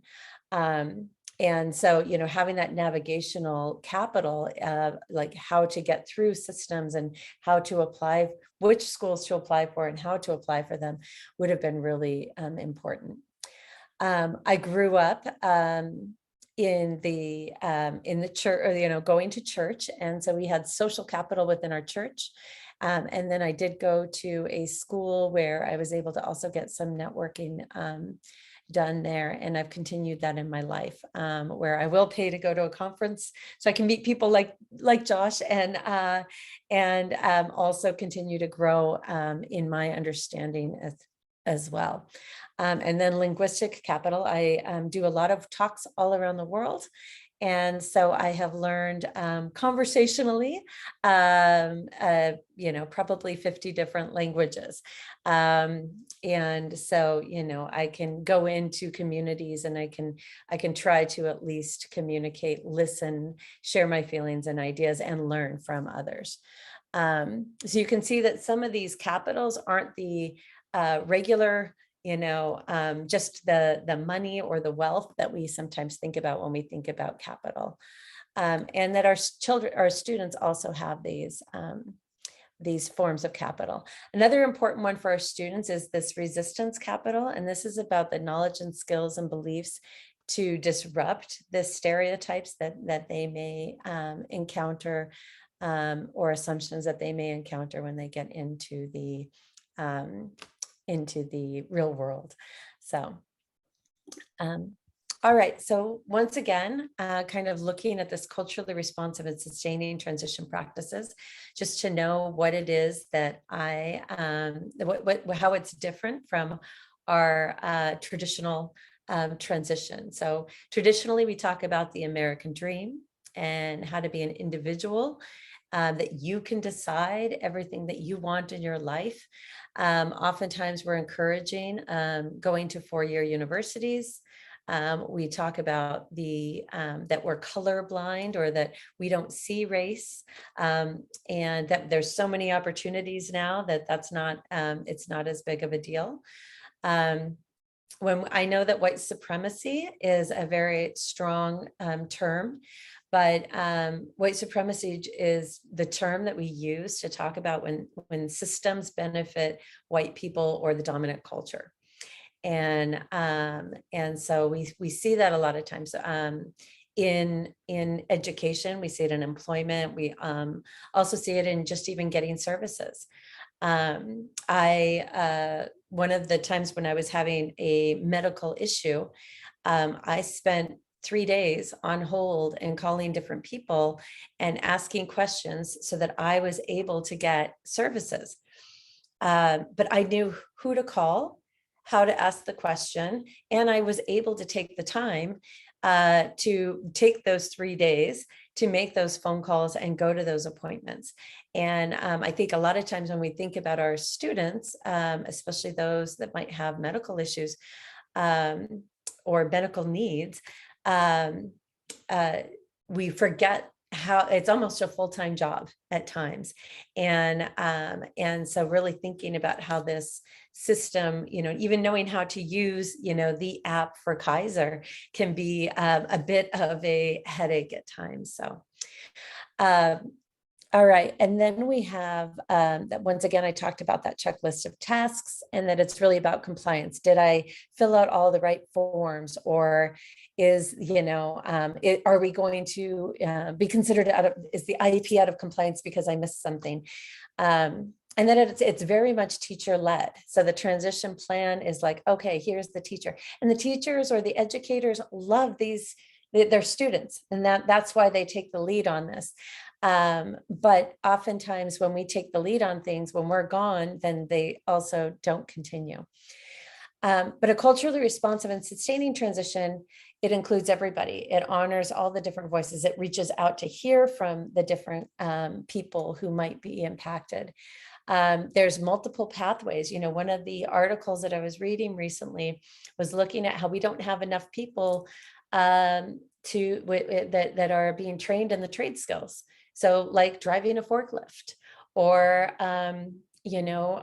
working as a bricklayer or plumbing or that type of thing, that it's not just about the 4-year university goal, but there's a lot of different goals where, a garbage man makes more money than I do as a professor with, what do I have, 15 years of university. And so, but oftentimes when we're thinking or talking to our students about the types of jobs that they might want, we're only thinking of the master's program jobs and 4-year university jobs. So really kind of expanding our own knowledge. The anti-racist and abolitionists, so really thinking about how we're trying to dismantle these systems, purposely dismantle these systems that we know oppress our students and our families. Examining that intersectionality. So I go back to this list. So I just asked you to do it for yourself. Now I want you to do the same activity and think about it for your students. And so I'm going to be quiet here, and then maybe you can put things in the chat of how you're different maybe from your students or how you're similar. So any commonalities or differences.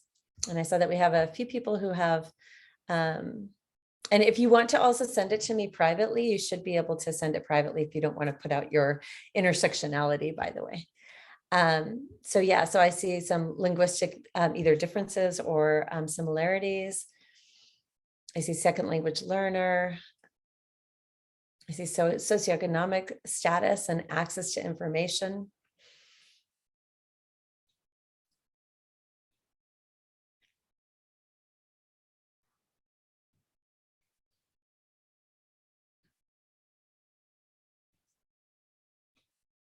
I'm sure the other 118 people will be chiming in soon. Okay, middle class, language, citizenship, skin color. Yeah. Students are marginalized by many aspects of it. Yes. Growing up in a similar neighborhood, size, culture. Yeah, there is, I have heard a lot about body justice and the fact that, I will say that's one awesome thing about this newest generation, I don't know if it's Gen Z now or millennials, but they have so much more acceptance over different body sizes than they did when I was growing up.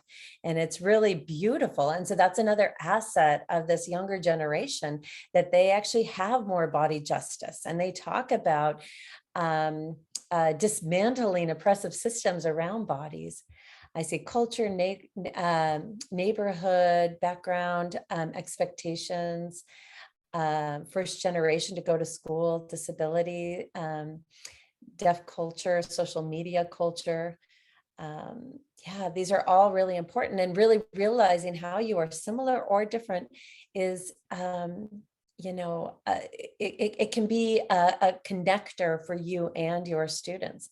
The other thing is, I remember when I was getting my teacher training, they were telling us that we needed to keep a professional distance from our students.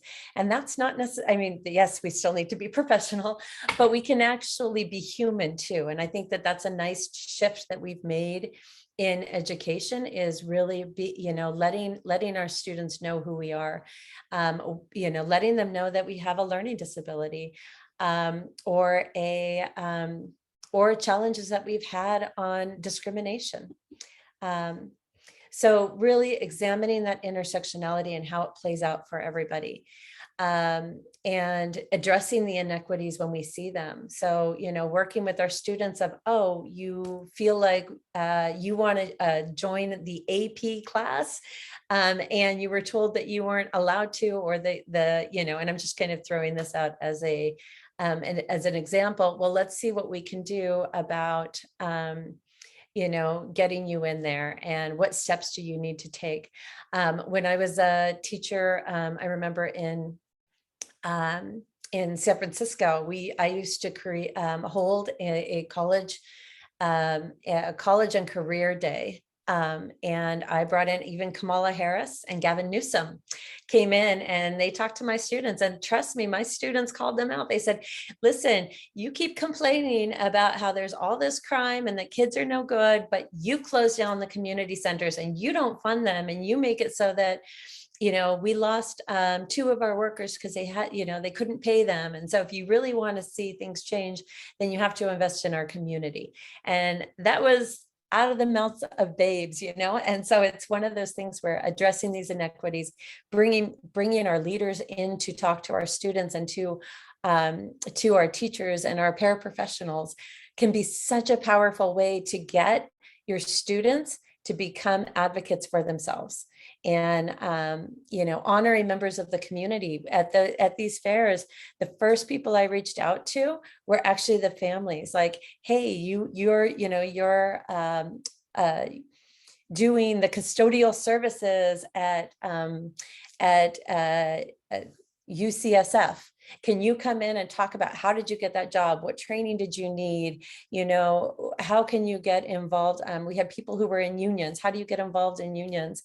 And, you know, all of the different types of jobs and everything, so that our students actually saw themselves in these types of jobs. And then creating a space for dialogue. So, you know, for family members to be able to ask questions, to find out, what does due process actually mean? They've been getting these procedural safeguards every year, but you know, it's just we used to joke that they could wallpaper their house with them because, you know, they're thick and small print and in multiple languages. But how often do we actually take the time to actually talk about what they mean? Or for a transition, you know, like bringing them in to talk about, like, what are their dreams for their child? Not at the IEP meeting when you're trying to get through all these documents, but at a place where people in the community can really say, like, hey, this is what's important for us. And then connect to or build the resources out. My students at USD actually go through and they create transition folders for their students, where they find out about the camps and the 18 to 22 programs and, you know, Department of Rehabilitation and Regional Center and the family resources and all of that. And every year I just show them whatever the group from last year did. And then they just need to keep adding. And so this has become, you could do this at a school site, or you could do this within your school district, where, you know, once you have like a good resource and you add it there, and, you know, we have it out by transition times, but we start sharing those so that we're not recreating these wheels. And then finding ways to honor language, religion, and transitions during the transition process. I remember a student that I had, and I knew she was sexually active, and with her parents there, you know, we were talking about, and she was female and Latina. I'm going to disclose that.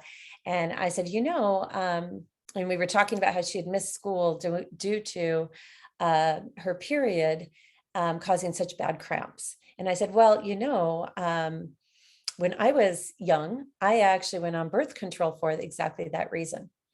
And I very much offended the family, not intentionally, but I very much offended the family. Now, one of the things that I could have done, I talked to the mom multiple times afterwards, was actually bring that up because the father was the person who was most offended. But the mom said, if you had brought that up to us, not in a public space, then that would have or to me beforehand, and I could have worked on talking to him about it, that would have been better. And so it was something that I did just because my brain works fast sometimes. I didn't want to hurt anybody or be disrespectful to their religion or their traditions, but I was, and then we had to heal through that situation and conversation. And then also when you are doing all this pre-work, then you actually involve the student in the family, then the student can lead their own or part of their own IEP or summary performance meeting, or the family can lead it together. In LA, at Cal State LA, there's actually a professor who has some really great work on family-led or IEPs. So that's a good one. All right, so I showed you the LA USD summary performance. I want you to now share in the chat, if you would, any challenges that you've had in learning about your students and families' transition desires. Or you can answer the question, how do you find time to support youth and families in the transition process? Or you can share what resources you have at your school site. So I'm going to be quiet again and see if we can get some conversations flowing.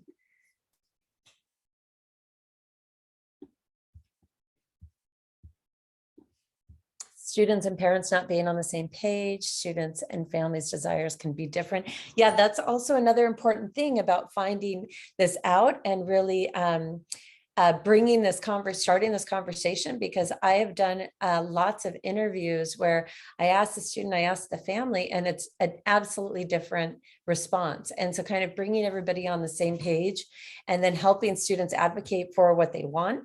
Sometimes that works, or helping them just fall more in line. It can be difficult to reach parents. That is very, very true at times. And so we have to sometimes find out the parents' best form of communication. Parents not wanting all the independence. Yes, as a auntie of 17 young folks, I sometimes have differing, even from my nieces and my nephews, a differing view and fear for their independence. And so there's a lot of growth that needs to happen both on the family side and on the student side around these changes and making decisions. And I actually change my mind every week too. So if I think about, I knew I never wanted to be a teacher in high school because I came from a family of teachers. And then I went into as a therapist. I was a behavior therapist.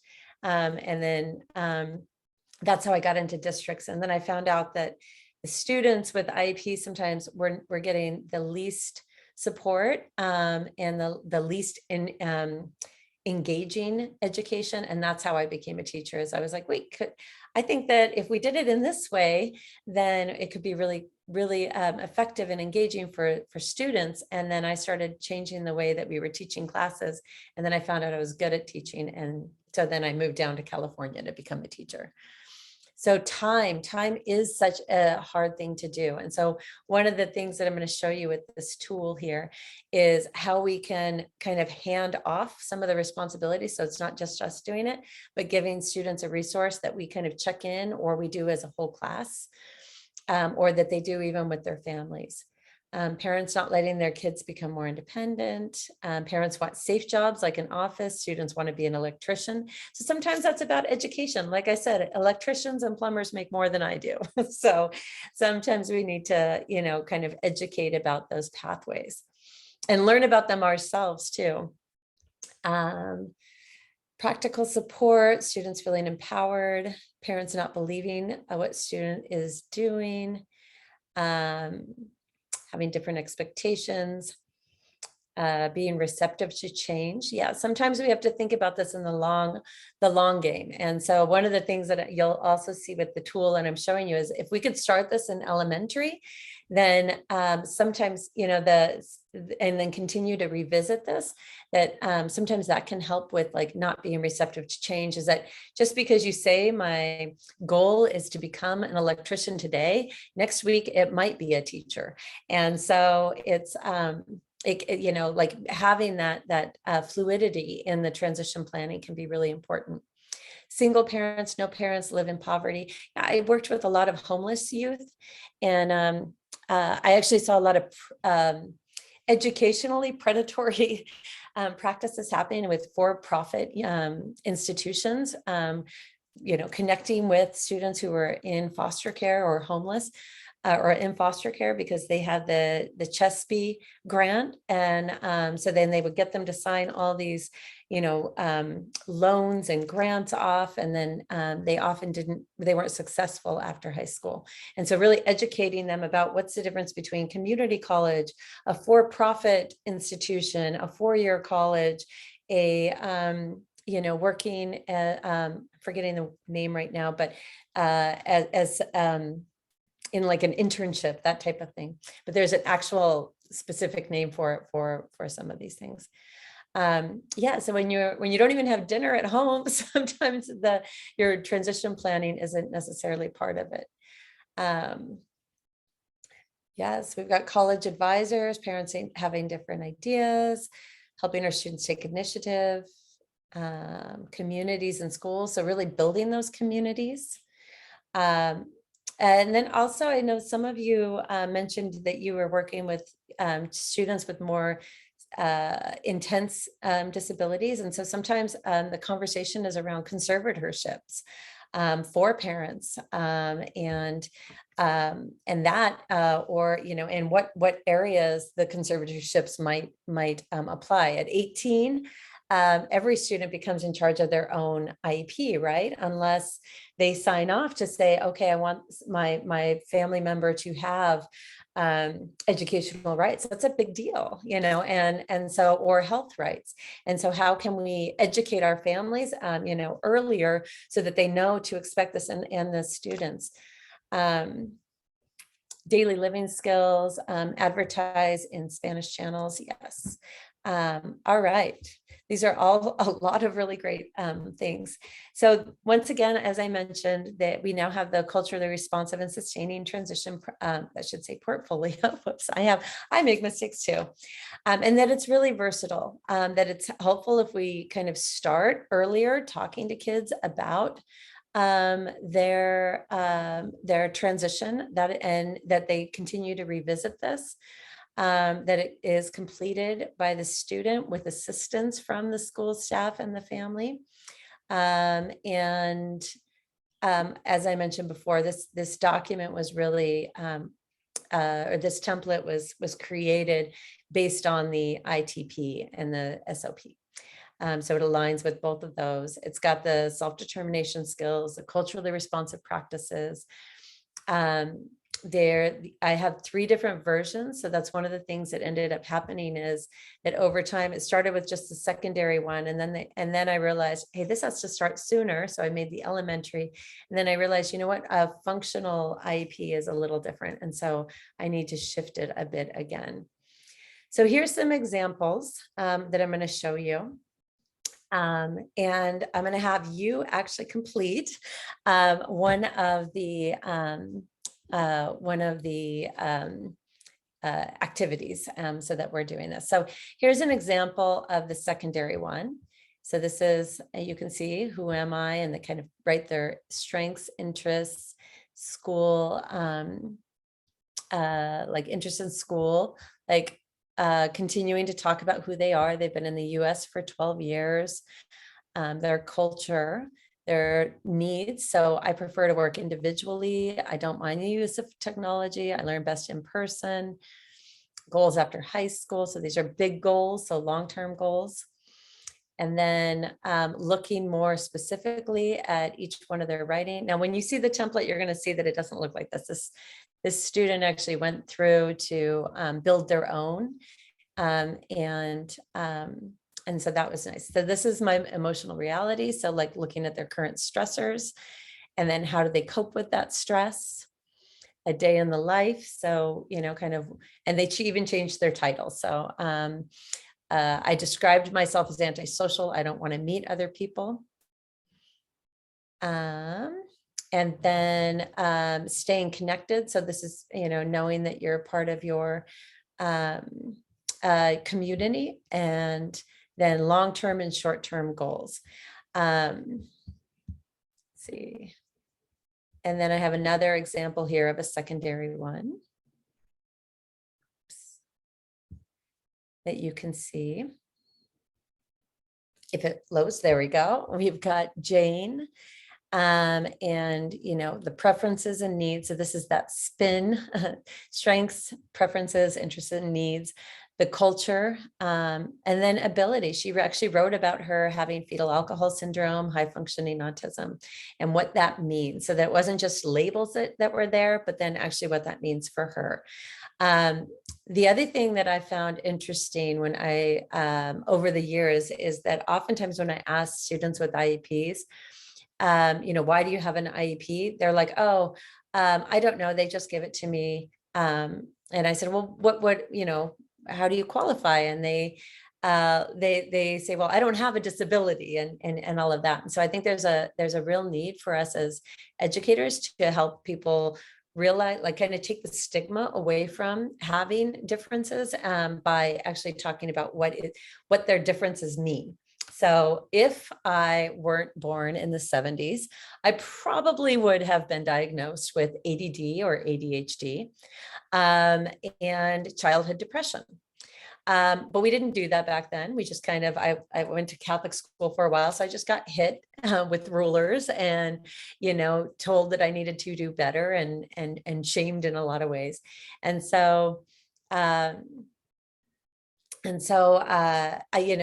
was a different way of doing things. And now we actually can take time to talk to someone about what does fetal alcohol syndrome mean, or high functioning autism.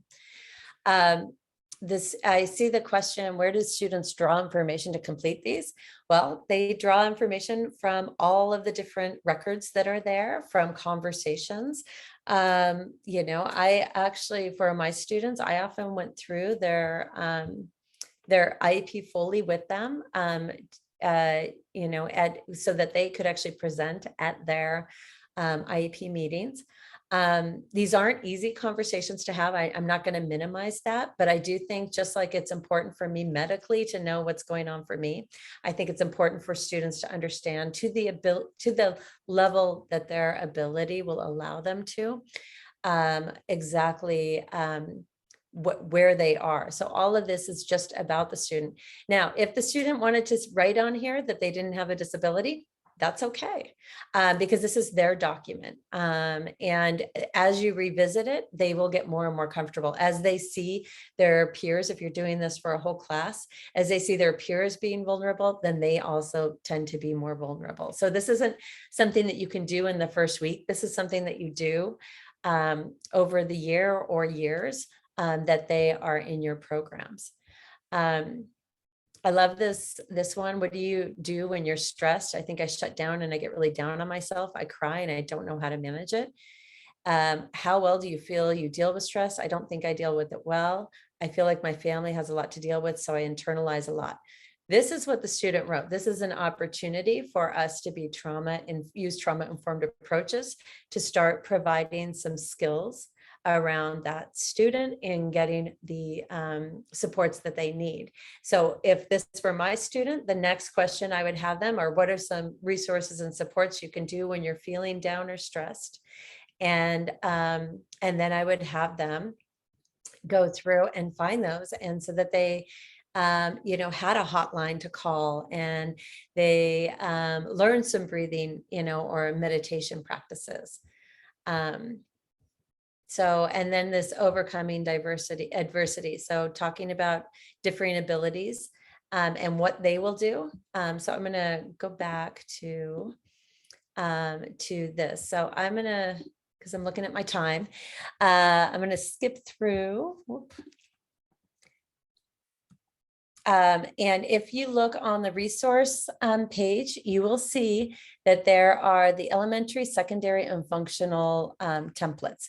When you click on that, and you can choose which one. The elementary one is just written in fifth, sixth grade language. And so you can choose to use that one in your class. It's fine. It's just instead of having them go through long-term and short-term, it gives them more prompts about like, what do you want to do when you grow up? And so you could use either one. You can also add, delete, change things from any of these. But when you click on oh, it might make me sign in and I'm going to have to call the university. But when you click on that, it should take you to the template. See, they put up all these blockers on our computers. It should take you to the template that looks like this. And let me go to the secondary one. Okay. And you can see each one of these has the title, and then down below gives the directions. And I thought we could maybe take some time to look at one. So this one's called Healing Skills. And so if you want to, in the chat, maybe answer some of the, maybe one of these questions that's up here on the screen. So what are you grateful for? Yes, it will ask you to make a forced copy, or so what it'll do is it gives you a copy so that you that I'm not holding on to your copy, and then that way you have a copy of it for yourself. So and then your students can make as many copies as they want, and they're just kind of out there, and I don't have any access to it. That's why it's the copy part. That's what I was trying to show you, but it's making me sign in and it's not coming quickly. So but yeah, so why don't you in the chat, why don't you answer one of these? Because one of the things I ask for my teachers that I train them on this with is that you should have gone through this so you understood and are able to share that with your students as well. So yeah, I'm seeing grateful to have a job that's fun. Grateful to work with human capital as a transition teacher. Yep. And you can see they start out pretty like this positive, what are you grateful for? And then they go into, so that even that student, she could have answered, what are you grateful for? She decided to answer what stresses you out and how do you deal with that? And so, what do you do when you or your family have a hard day, right? And so these are just some starters to talk to families. And then I also give some resources for having conversations with students. And so you can see, like, for example, a lot of times students don't have the vocabulary. And so I love this chart. Instead of bad, sad, angry, it goes through and gives you other words. So instead of bad, you're bored, busy, stressed, tired, overwhelmed. So you can go through, and I gave access to these different resources. So let me just see. Oh, I wanted to show you. This is a video that my students made for you all to tell you how they have used the CRSTP in their classrooms. Some of my students, and they've agreed to tell you about the way that they use the CRSTP and some of the impact that it had for them. So. Well, so the way I used my CRSTP, so after I created it with a student, something that I really liked about it is that it's really transferable to show the information to multiple people. And so I was able to present the information to not only the ed specialist, but also all of the general education teachers to make sure everyone was on the same page. And everyone knew exactly where that student was headed in terms of like how they were feeling and what they wanted out of their education. The way I use my CRSTP is that the student that I was doing it on was specifically a student that I really struggled with in the first few weeks of my student teaching. And the biggest thing that we talk about in these classes is building a relationship with our students. And so I ended up finding a lot of commonalities with him. Ended up really like talking about movies and TV shows that we all really liked. And so it kind of started to begin a friendship and a relationship that allows me to be able to be in the classroom and be able to kind of direct him when he needs it. So. Building off of that, you not only get to know your student, but you also get to know their family and their home dynamic as well. You get to know about their siblings and their relationship with their parents, and vice versa. It also shows parents of the family how much you care about the student's life as a whole, outside of the classroom also. All right, thank you. So that's just to kind of show you some of the ways that it can be used, and that it has been used. So it's really important to know that this is just a starting point, that when I created these and when I share them, it is so that you have something to take with you and that you can use on Monday, you know, and you know, I know that that's oftentimes what I really wanted whenever I went to professional developments. And so also that this isn't prescriptive. So this is really for you to adapt in any way, whether it's adapting with your like the verbs or the wording, adapting the resources, maybe deleting things, because I've had teachers tell me, like, I would never talk about, or I don't feel comfortable talking about gender as a male in my classroom. And I'm thinking, well, it could be a really great growth opportunity for everyone, but you're going to do what you feel best about doing. So you can add, delete, modify the slides and the prompts.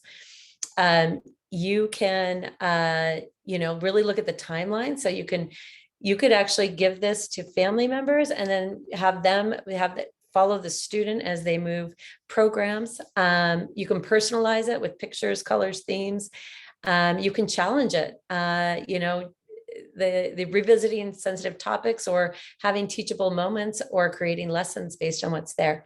Wendy, I see you have a question.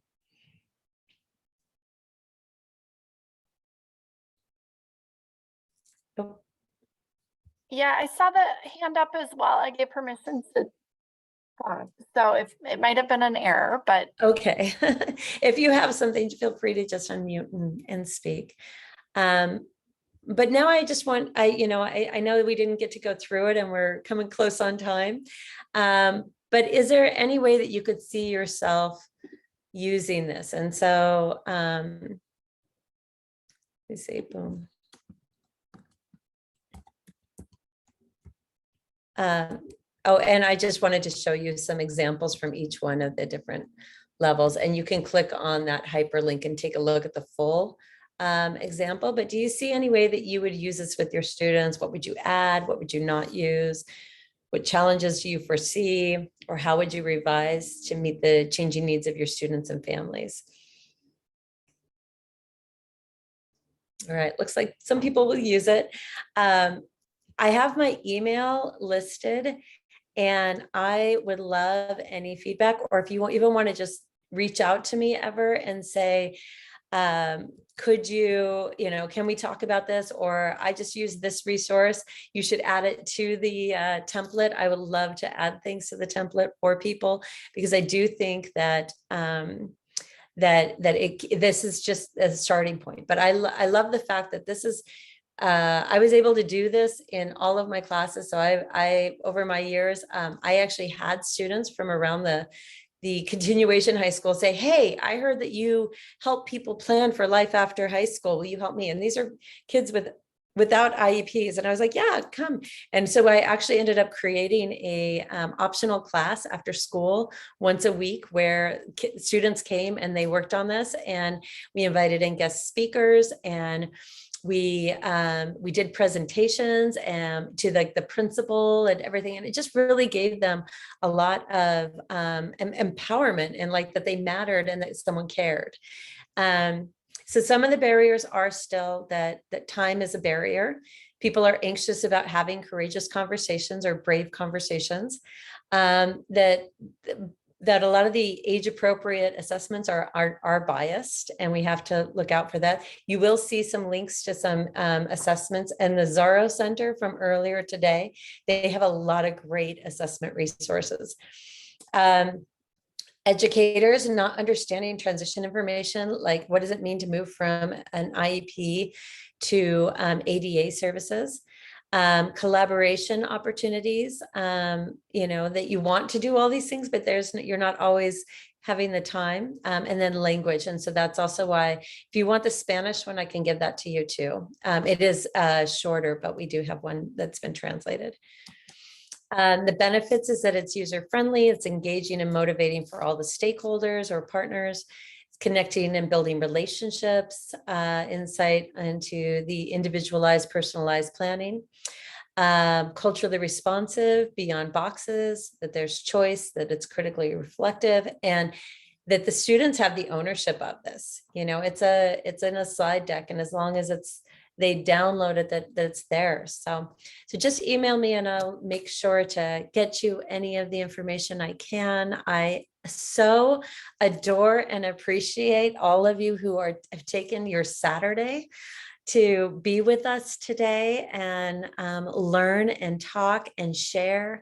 It really is inspiring and reminds me of how important all of us coming together is. So I see another hand raised. Araceli?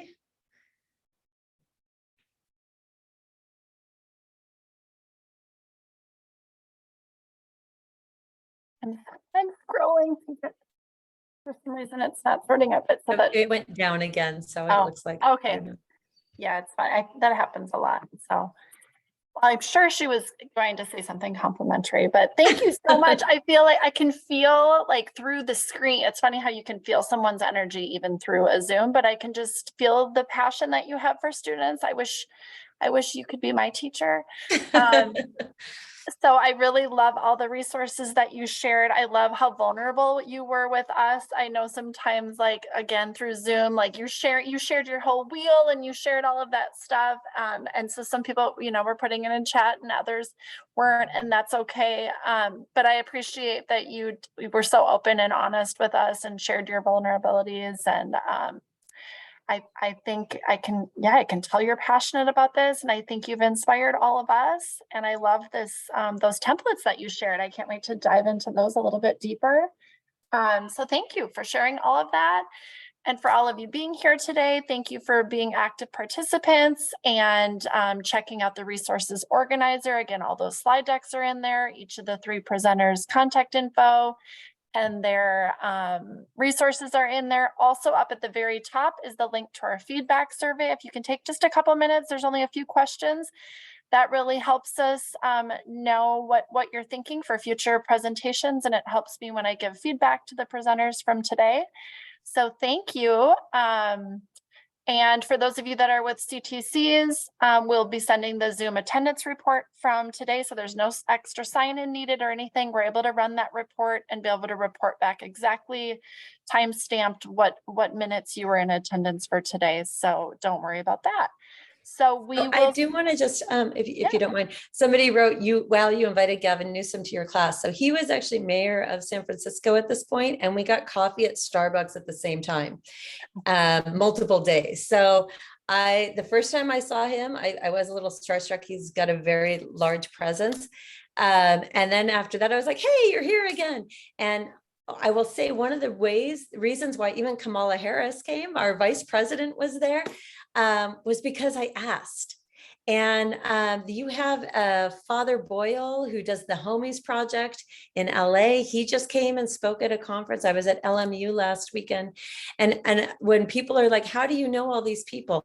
It was just that I asked. It was that I introduced myself. I sent an email and I said, hey, I love this about the work you do. Would you be willing to come and do this? And I will tell you, I haven't found many people who have said no to me over the years. So don't be shy. You can get, these people who really do make an impact because they want to also, yes, Father Greg Boyle, they want to be there, and they want to impact students and youth. Change makers really do want to change the world. So sorry, I just saw that comment come in. Yeah, you're getting positive shout outs in the chat as well. Other people want to be your student as well. And I think I think no one said no also because they can feel your personality as well. So give yourself some more credit. All right. So, Well, thank okay, you. everyone, thank you. Thank you, Rebecca. Thank you all for being here. We're signing off a couple minutes early. That's fine. I'll keep the Zoom open if anyone has other questions or anything in the chat. That's fine, but it's okay to go ahead and sign off. And we will see you back if you're attending the May 13th seminar. That one is all around financial literacy and transition for our students. So we look forward to seeing you then, and go enjoy the rest of your weekend. Thank you. All right. Thank you.